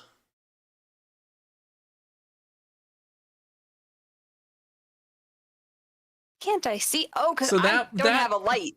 Yeah, and that move you just make would require you going through a zombie, so that you can't do. Okay, sounds good. I was just trying to see why I couldn't see, but it's because I don't have any light. Yep. Which Yeah, makes sense. You could theoretically hold your turn and just because if you hold your turn, you can take it as soon as you want after whatever next turns or however so many turns happen. Yeah. Now it will so you could permanently wait. change your place in initiative. So if you hold your turn and then take your turn later, it will move you later in initiative order on subsequent turns. Oh, Yeah. okay. So you could, probably not a good idea given that, considering I think the only other people with light sources is me and Mono Anui, and I don't know when Mono Anui goes. And of course a Poi Pip, but he's also waiting, so yeah. Mono Anui actually goes next, but it doesn't matter. I don't need light. I can see. I can see who I need to see. Yeah, I can see who I'm aiming at. Yeah, That's all that exactly. matters. Yeah. Exactly. Doesn't even matter if you happen to be in the dark. Okay. So if I were to aim at the big scary zombie, the zombie lord, what's their name? You don't know, but it is a differently dressed zombie. Out of character, yes, it is a zombie lord. I'm sorry, I saw it in the initiative. Okay. Well, then I'm going to aim at the fancily dressed guy.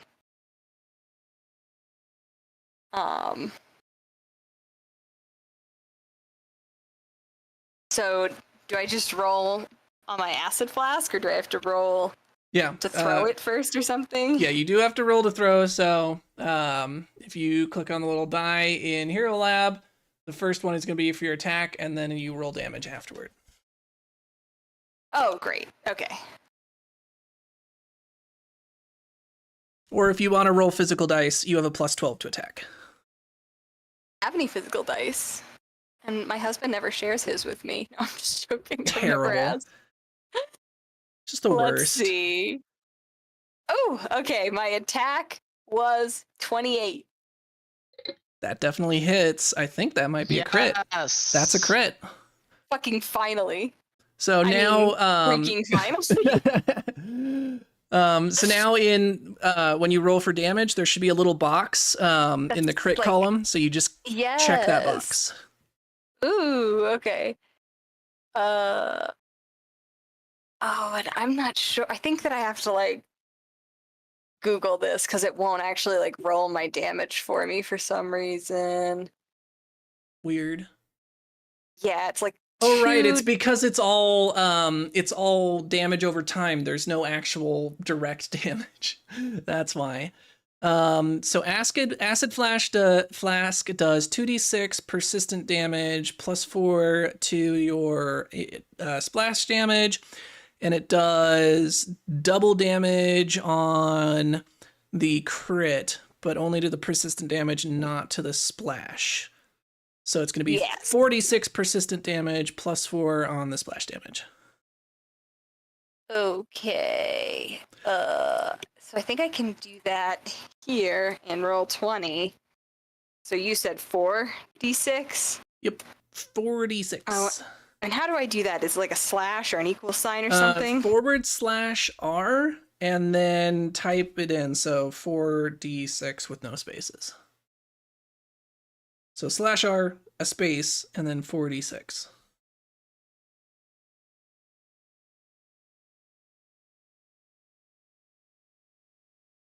Oh, I'm crushing this. /R. Okay, that's what I tried, but then you said do use Here we go. Nice. Here we go. All right, so 14 damage, and then let's see. So it says double persistent damage, crit only for splash. So I think the splash is not affected. At least that's my reading. So we'll go with that for now. Yeah. All right, so 14 persistent damage on this guy, which means at the end of every turn, he's going to take 14 damage. Let me write that down here. And I'm just going to assume I will have to check on persistent damage. It may not be the case, but I'm just going to assume that he also takes it immediately. So we're going to give him 14 damage now. And let's see, does he have anything to reduce acid? I don't think he does. Good to me for zombies, just like, I don't know, from like an imagination standpoint, Yeah. because like they're barely put together already.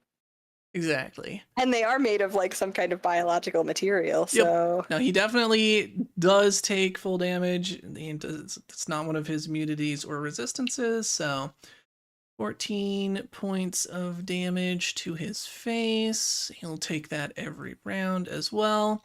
And then 4 splash damage to the guys on either side of him, I assume. This is where you would have used your ability to control splash damage. I get to choose? Yes, so you damage Yes. him, and then you can decide. I'm assuming you're just going to damage everyone adjacent to him other than Akalupu. Correct. Okay.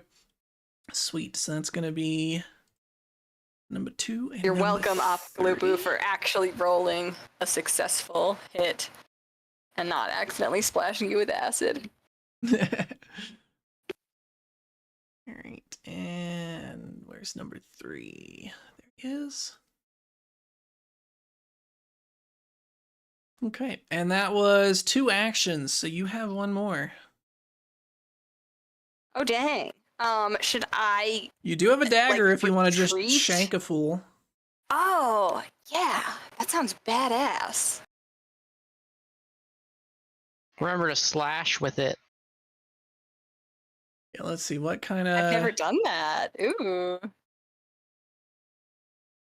I'm assuming daggers have the option to do slashing damage. It Yeah, I says... believe they're versatile slash and piercing. Yeah, so it's either 2d4 piercing damage or versatile slashing, so you can use it for either slashing or piercing. You also can throw it with a 10-foot range increment. That's sweet. I don't have to at this time, but that's Yep, awesome. especially if you get returning, so that your dagger comes back to your hand every time you throw it. You can just be like... Yeah, that sounds awesome. What do you mean, get returning? Like, how do I get that? So that is a rune upgrade you can get to your weapon, and you happen to know a dwarf who is very skilled in rune engravings. Ooh, You don't okay. know it yet, but he is. Yeah, we could talk about that later. Okay, for the time being, am I allowed to ask if either of these 2 guys that are right next to me, if either one of them like is lower on health, or should I have been paying better attention? Now let's see. So this is number 4 and number 5. Number 4 is almost dead. That's the one that Akalupu took a pretty big chunk out of, I believe. Okay. So that is the Then- one directly above Akalupu. So this guy here is looking very much worse for wear. He's got a big old dent right in the middle of his head. Awesome. I am going to roll to attack. And it is, I got it, another 28, which Yep. is weird. Was that the first one? Because it's technically your second attack, so it should be at the +8, not +12.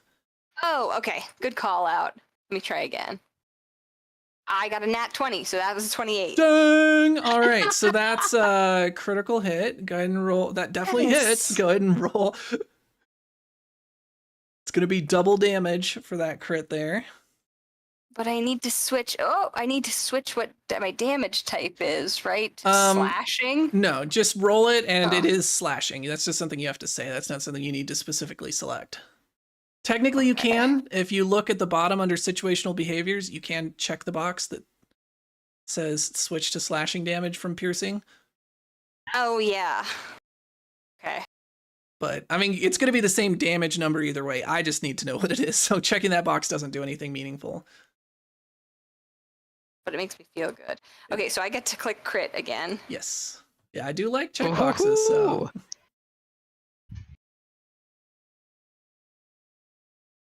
I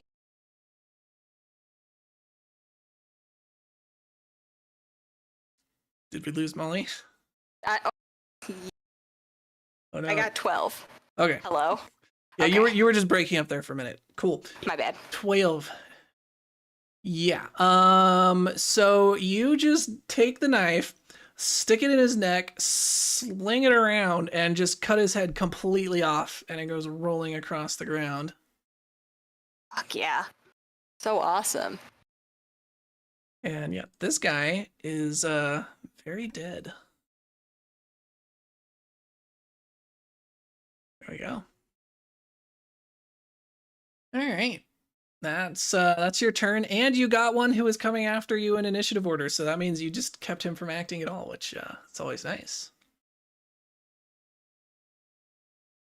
Yeah, can't beat that with a stick. All right, Mono Anui.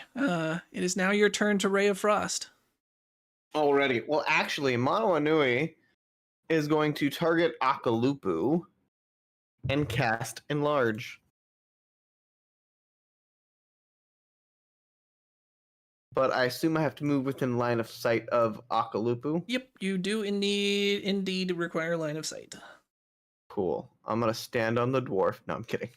Can I see him? I'm just seeing from like where I can see. I'm not actually moving yet. I'm just seeing like where I have to be to see him. So I can kind of see him from here. Like I see like half his face. Let's see. Switch to the measuring tool. There we go. I'll call it good. Close enough. That's about as close as it gets. It's literally exactly on the line.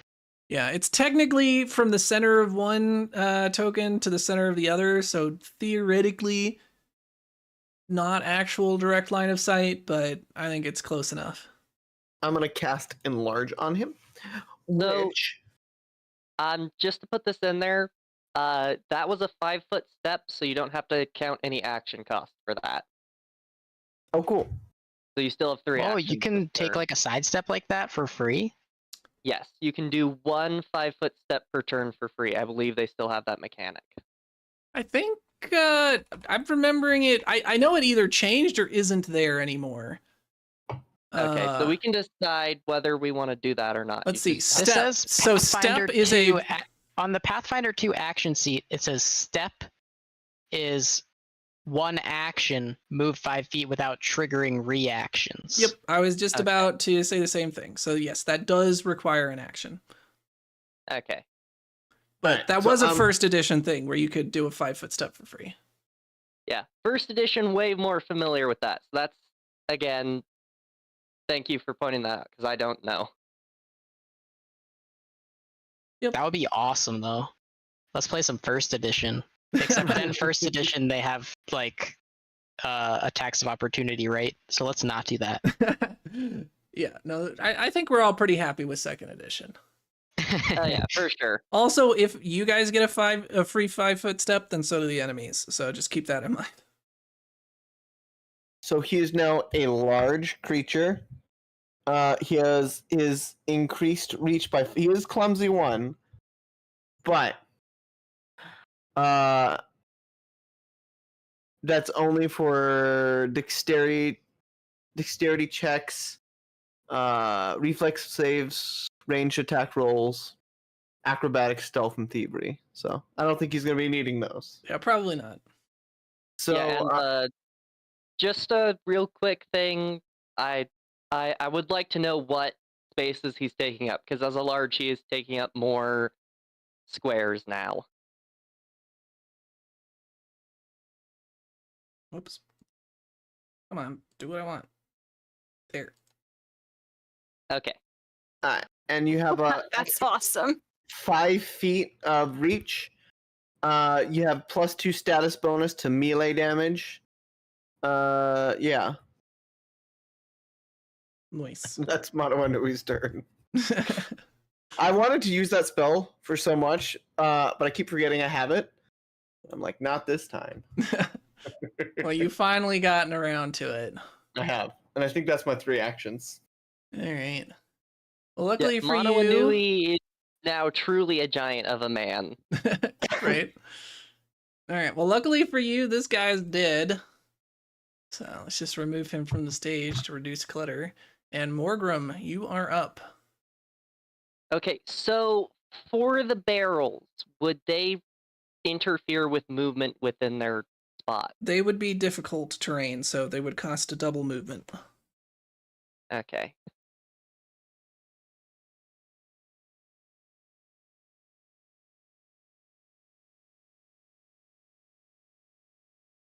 Hmm. That's annoying. Well, I guess I'll just start by doing what I can. Yeah, you could use your So- sudden charge. That gets you 50 That feet. gets me to here. That gets me 40 feet, because I have a 20-foot movement speed, because I'm short. Okay. So yeah, so that would get you 5, 10, 20, 30, 35 would get you to here. 40 would get you to here. How am I doing that movement? Because I would start here. That's 5, 10. Oh, right, you can't go 15. through that one zombie. Durr. I had you walk straight through a zombie, that's why. Yeah, and so like I'd have to go here, or wait a minute. What if I go I 5, think, and can you sudden 10, charge through difficult 15? terrain anyway? It doesn't. I don't think it mentions anywhere that I can't. Because it's just Let stride me open. twice. Yeah, And and if you end in melee range, you can attack. Yeah, so you'd be able to sudden charge through difficult terrain, it looks like.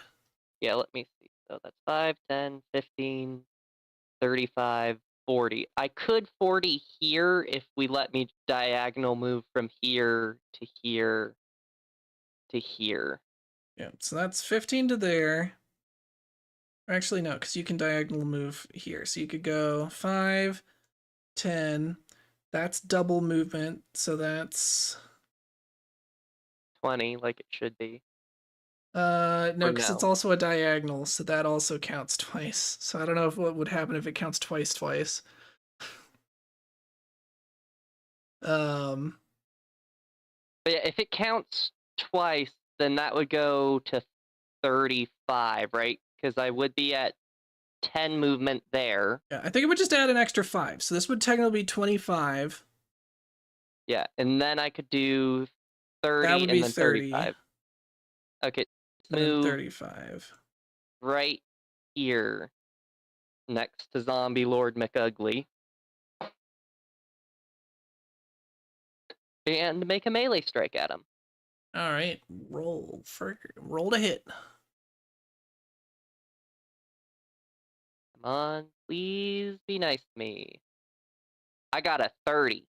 All right, that is a crit. Are you kidding me, game? I dealt 6 damage with a crit. Oof. What is this? You hate to see it. Yeah, no, that's not what you want. Can you hero point a damage roll? No. So I deal Man. 6 damage with a crit, which seems to be a thing. Morgrim has been doing really low damage this entire campaign. Specifically on crits, yeah. And he does take an additional 1d10 fire damage, like persistent fire damage. All right, so he is now both persistently acid and fire. He is not having a good trip. Those What are do I probably wanna the do? 2 things that I would imagine zombies hate the most. Yeah, it's not great. Of course, then you just, you end up with the zombies that somehow come out of the fire as like flaming zombies that light you on fire or blow up and they spit acid all over you. All right. So Morgrim's 6 just gonna points of ditch damage. defense this round. 28 to hit. That'll hit. Okay, is it a crit? That is not a crit. Good. Hopefully I do real damage this time. Yeah, Right? I is did better. 11 damage. So you legitimately did more damage on your non-crit. Almost Yeah. 4x. Well, I did 6, so almost twice as much damage on my non-crit. I should be doing twice as much damage on my crit. Yep. What is this backwards logic dice rolling machine? Right. You infernal device. I'm gonna stop rolling crits in Hero Lab. Da, da, da.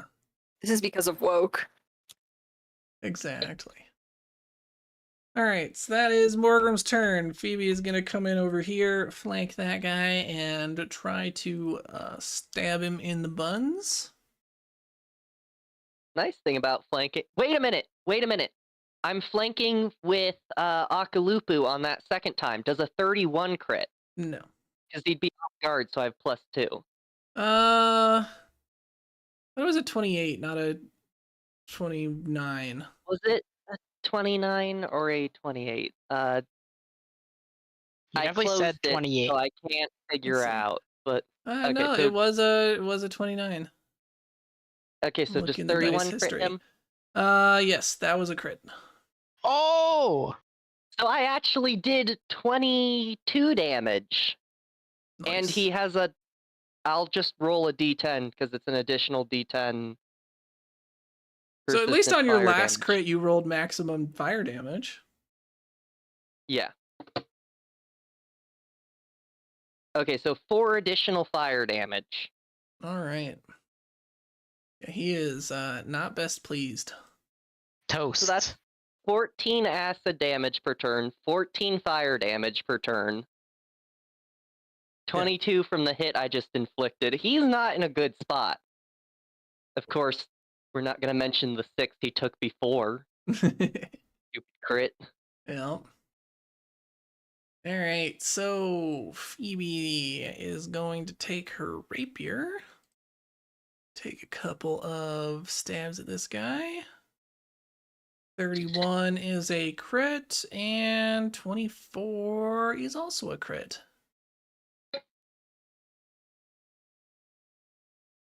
Holy. Yeah, and she is applying her precision sneak attack from him being off guard, correct? Yup. Yeah, we're about to see Phoebe do some, like, Akalupu level damages.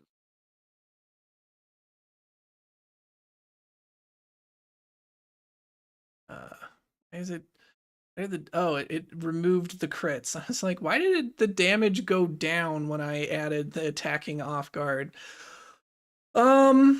So Phoebe just did 73 points of damage. Whoa.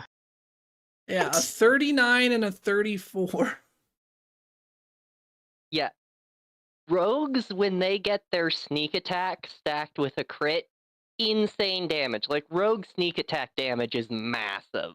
Yeah. And you can do it to anyone who's off guard in 2. That was a change they made. You used to be like, have to be hidden from people to get your sneak Yeah, attack. they had in it to be first edition. flat-footed, which isn't even a status anymore, but like there were other ways than them being off guard or not knowing you're there, like for them to be flat-footed. But there's way more access to them being off guard now in 2nd edition. Yeah. Rogues got a huge buff from how often they could use their sneak attack damage, and they do big sneak attack damage. I love it. Yeah, so she takes her rapier and sticks it perfectly into his tiny little brainstem, which is the only part of a zombie's brain that is still functional. Everyone knows that. And the zombie Science, look it up. Exactly.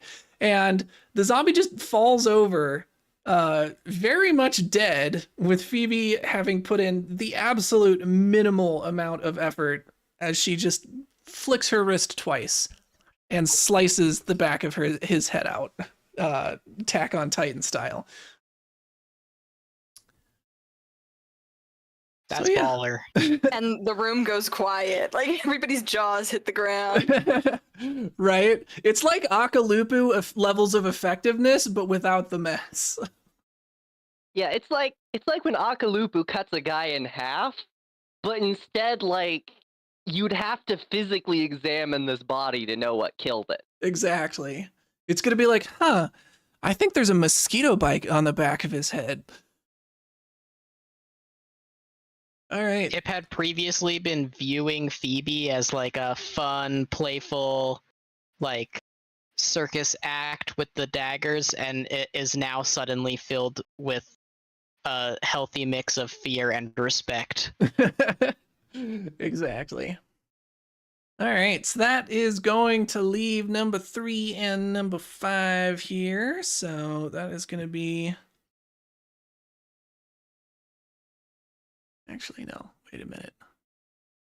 Number 5 is the one that isn't very dead. I forgot to actually do damage to him on Hero Lab. Let's see. 72 damage. Does that kill him when he has 28 hit points? I think so. I can't even go that high. I scroll down. The highest to go is like 60. I would have to do a custom damage amount. All right. So he's super dead. We're going to go ahead and remove him from the stage. So number 3 over here. Thanks between Agalupu growing in size and the 5 feet of movement that he got for free from the zombie lord. He's conveniently already right next to Akalupu, and he's not going to waste that opportunity to attack 4 times in one turn. And I That's think nuts. Akalupu's suffering some AC penalties from enlarge now. I think he's clumsy. What does clumsy 1 do? Let me tell you. Here we go. Enlarge. Clumsy. Your movement becomes clumsy and inexact. You take a status penalty equal to the condition to dexterity-based checks and DCs, including AC. So yes, he has his AC reduced by 1 thanks to clumsy 1. I feel like he should get more hit points. You know, like if he's physically larger, you know, he's got more to give, so to speak. I think he should just pop like a balloon when he gets stabbed. Gross. All right. So that makes Akalupu's AC actually 20. So thankfully a 28 does not crit, but it certainly hits. As does a 23. As does a 22. Thankfully no This is messed up crits. because Manawanui like performed non-consensual inflation on her. Didn't Don't even worry. ask first. Right. Hey. I'm sure this is not the first time Akalupu's, like, you know, been gigantored. All right, Agalubu, you I are think that going tower got to built. take 28 points of damage. And let's do his final 4th attack. Ooh. Was that even after the pink rhomboid? You have to ask Anna whether she has applied it to the pink rhomboid. Hey, Anna, you're on mute. I hear you talking from the other room, but I don't hear her on Discord. Yeah, she's unmuted on Discord, so it must be a mic issue. That's weird. You need headphones? But a 24, or a 17, sorry, will not hit, so that final attack misses. There you go. Can you hear me now? Yeah, we can hear you now. There we go. What was that last attack? The last attack missed. Oh, cool. But you did give yourself, whatever it was, 28 points of damage? Yes. Yeah, 28. Or did you take it from the rhomboid? No, the pink rhomboid has to have a long rest to Oh. the last battle. Sad day. So, Akalupu is taking a bit of a beating. This is one of the first times I think he's really started to feel it at all.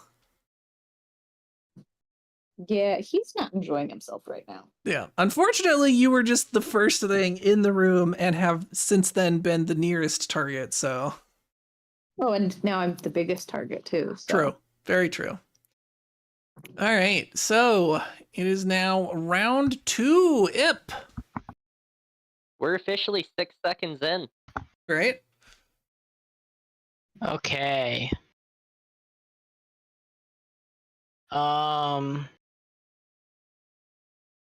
I feel like the zombie lord's just gonna die. He might. So I'm gonna move to here. I'm allowed to be on the corpse, right? Yes. It is technically difficult terrain, so that will cost 10 feet of movement to walk over his corpse, but otherwise you can stand there. Cool. So I'll do that. I will cast heal on. Oh no, actually, does it make more sense to use lay on hands? How do focus points work? Focus points, you get a certain number of them. So you have 2, it looks like, are your maximum, and you recover them on a long rest. Okay. I don't know if this is a special action or whatever, but I do remember there is an action that you can spend 10 minutes or something refocusing, and that gives you 1 focus point back. Yeah. Yeah, I think I have that. But I think I already used it. I just don't know whether it's like a limited use action thing, because whenever I see it, I always interpret it just like, oh, you can spend 10 minutes to refocus whenever you want, get a point I back. have something called Desperate Prayer, which says I can regain 1 focus point as a free action if I currently have none. Oh, There you okay. Okay, so we're gonna... And that is a once per day thing. Yeah. But I realized that Lay on Hands doesn't even actually heal that much. So we're gonna actually cast Heal touch range, because I'm right next to Akalupu, right? Yes. So it only takes 1 action. Yep. I believe that's correct. And that heals for how much? I can't tell. 3d8. So you don't get the bonus from your level if you do that. If you do the 2 action heal, you get 3d8 plus 24. Oh, maybe I just want to do that then. Yeah, because So what else am the I single doing this action, turn? the single action and the 3 action emanation both do not get your bonus from level, so you just get 3d8. Unless I also want to do Lay on Hands, which gives 6 hit points and a +2 to AC. Yeah, you could technically do both. You could do a 2 action heal and then the single action Lay on Hands. Or no, you moved. No, because I just moved. Yeah, no. Sorry about that. No, let's just do the big heal. Akalupu's got mad hit points. So 5 plus 3 is 8. Plus 1 is 9. Plus 24 is 33. All right, that should put Akalupu back up to full, I think. And that's only like the hit points, right? Correct. That healing only heals hit points. It does not heal stamina. So that is the downside to using stamina, is healing is overall less effective because you can only heal through hit points, not stamina. There is a feat you can take, however, where in combat you can spend 1 of your resolve points to restore, I think, half of your stamina. Nice. So that is something definitely to consider picking up, especially for you. Okay, so just as a side note for after combat, I did find the refocus action. Am I affected by Jason's heal spell, or am I too far away? He did a touch No, spell, it so was it's a- just 1 target. Okay. Or not a touch spell. He did a single target ranged spell. Single target ranged. So I didn't have to move actually, but Yeah. Do you what else want am I to doing? do you want to go back out so you still have that action to like crossbow someone in the face or something? I can't really hit anyone from out there anyway. True. So I'll act as a meat shield for Mako and Phoebe.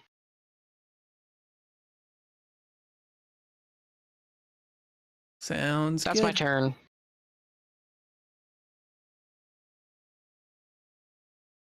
All right. So that is your turn over. Akalupu. The Vast. Gigantor. Yeah, I have a question. Does me being big help me at all?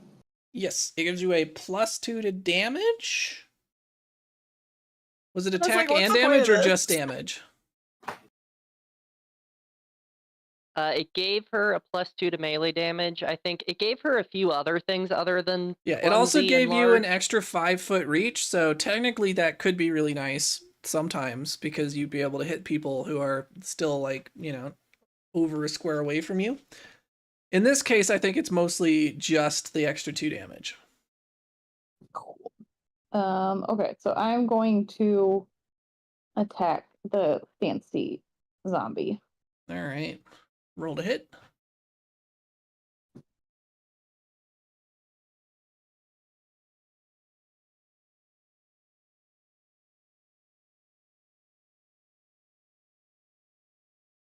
26. That'll hit.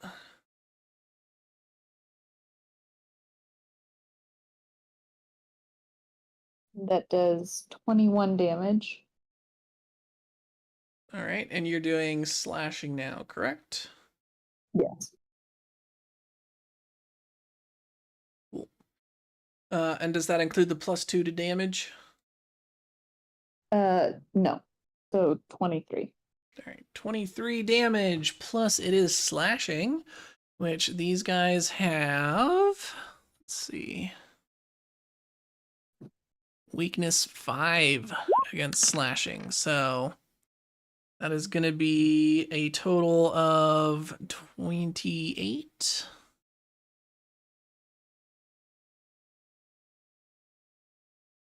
And yeah, you just shout angrily from all of the bludgeoning that you've had. It's like, you know, the scene where someone gets dogpiled and then they suddenly like jump out, arms in the air, and everyone goes flying away from them.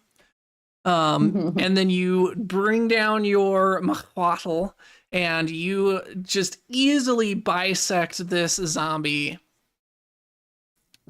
from head to toe. Nice. And he is very dead. Which you are glad for, because he was going to do something pretty nasty if he got another turn. Yeah. And then whichever of the other zombies looks the least damaged, I'm going to attack that one. All right. Next. The least damaged one looks like the guy to your left. So I'm attacking him. I got a 20. That'll hit.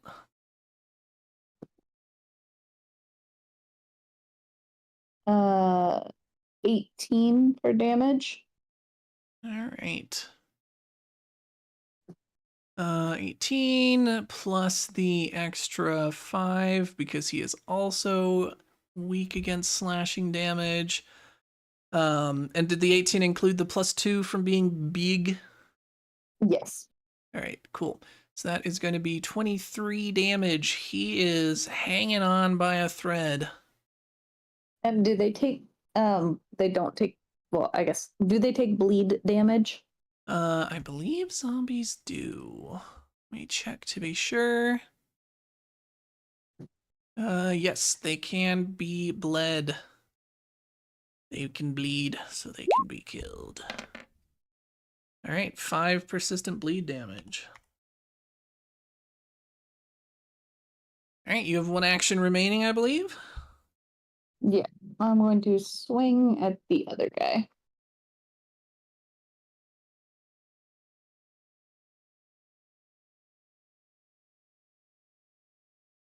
Mm.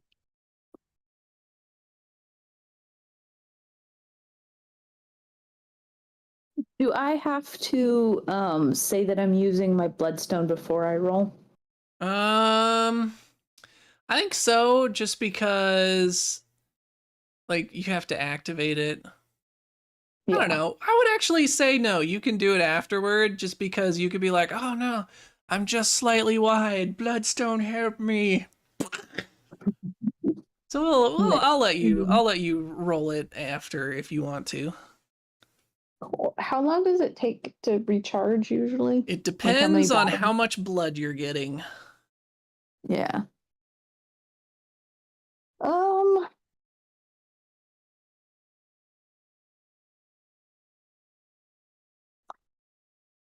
Because I'm assuming, well, I guess, I don't know. Is it fair to ask if an 11 hits? I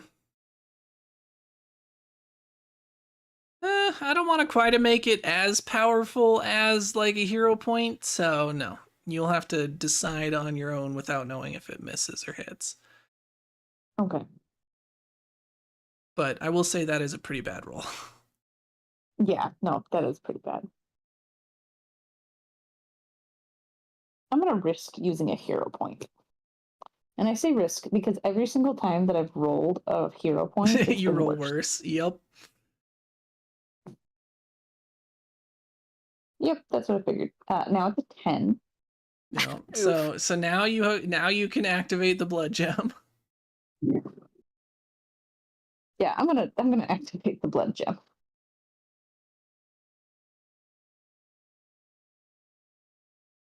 All right. And actually, 17. I think what I'm remembering is I think I wanted to bring back the old strike as a way to like actually almost guarantee a crit. So I think it isn't roll twice. I think it just gives you plus 20 when you use the blood gem. Nice. So I don't know if I want to use that on this little tiny zombie though. well, it's up to you. But yeah, I'm gonna go with that because I'm pretty sure that's what I had planned. I was like, well, it's kind of sad that the new True Strike doesn't just give you a guaranteed crit or a nearly guaranteed crit. Yeah. I'm gonna not Admittedly, use it. So I'll just take that one as a miss. All right, then you miss. But you did a lot of damage to one, and you very much killed the scariest one in the room, so still worth. Yeah. All right, so that leaves a good old number 2 over here. And he's gonna share the love now that he has multiple targets near him. So, first up we have Morgrim. Does a 26 hit? yes. All right, 25 does hit Akalupu, and then finally, I don't believe a 15 will hit Ip.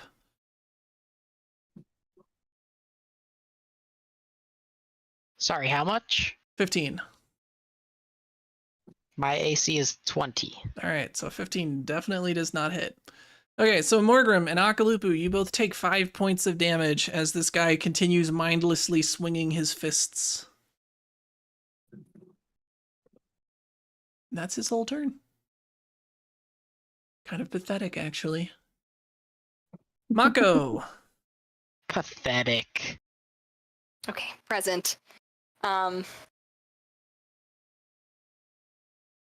you said that these crates and barrels are difficult terrain, Correct. So they take double the movement to move through them. but other than that, it doesn't like I don't have the high ground now, Anakin, or anything. You do have the high ground, however, it doesn't really do much mechanically. Okay, but we can just all picture that. Oh yeah. Because I think I want to use my dagger again, since I'm kind of running out of potions. Yeah. And it went really well last time, so why not? So I am going to move on to this thing, and I am going to slash at this fella right here. All right. Roll to attack.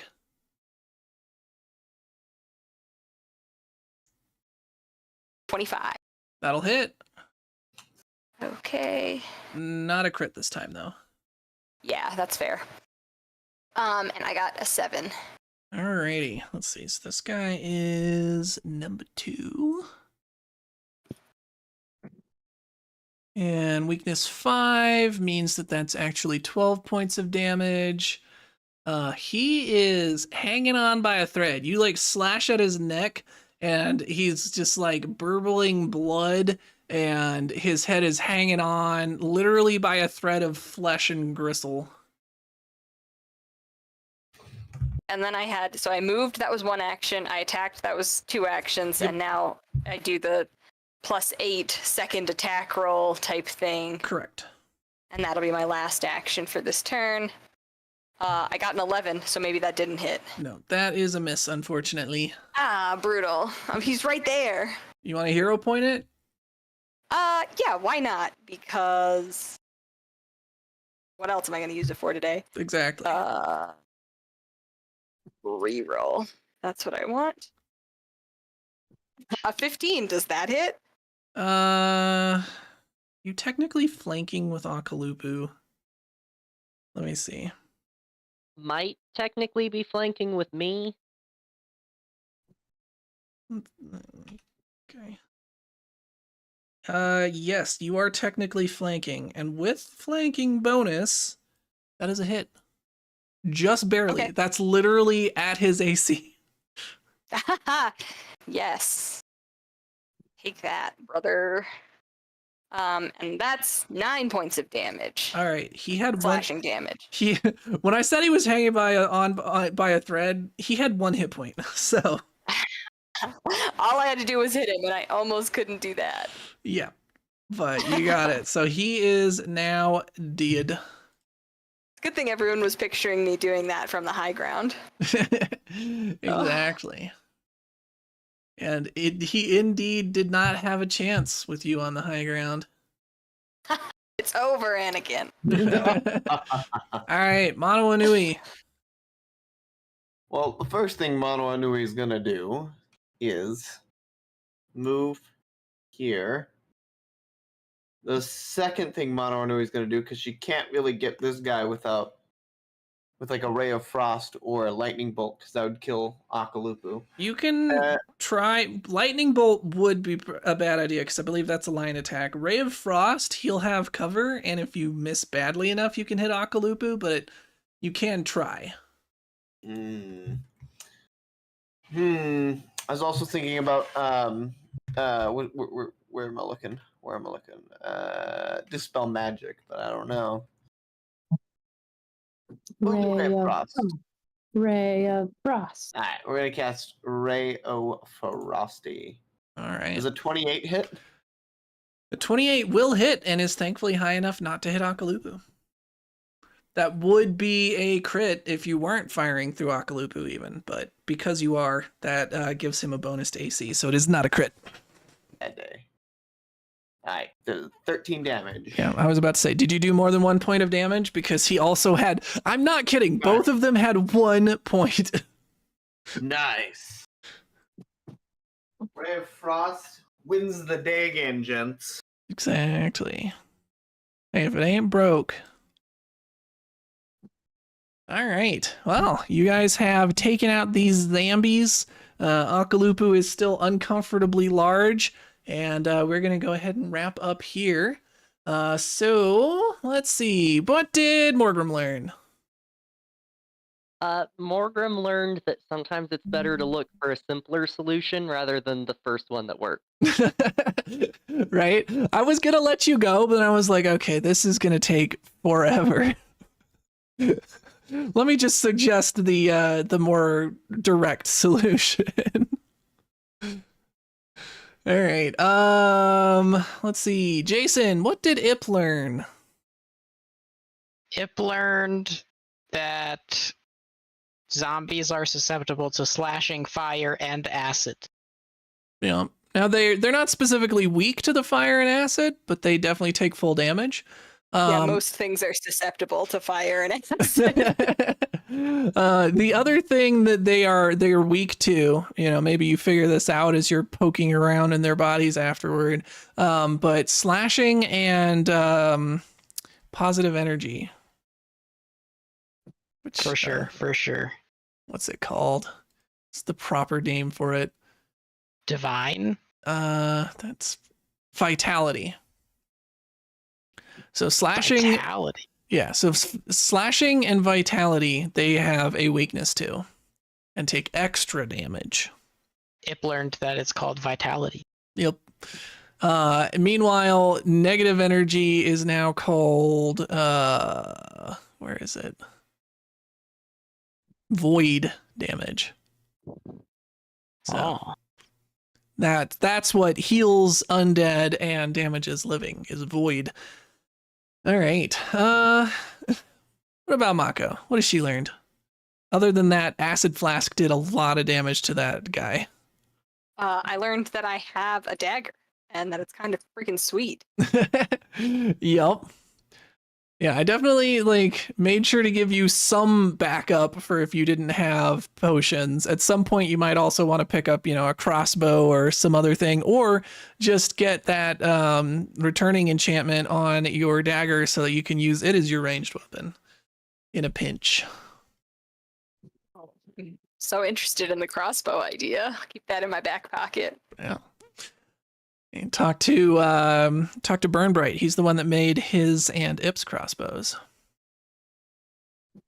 All right. And what about Akalupu? What did he learn? Akalupu learned that sometimes he's big enough without being bigger. Right. You're not really appreciating that clumsy status. No. All right. And last but not least, what has Manawanui learned? Sometimes you just gotta make people big, Whether they want it or not.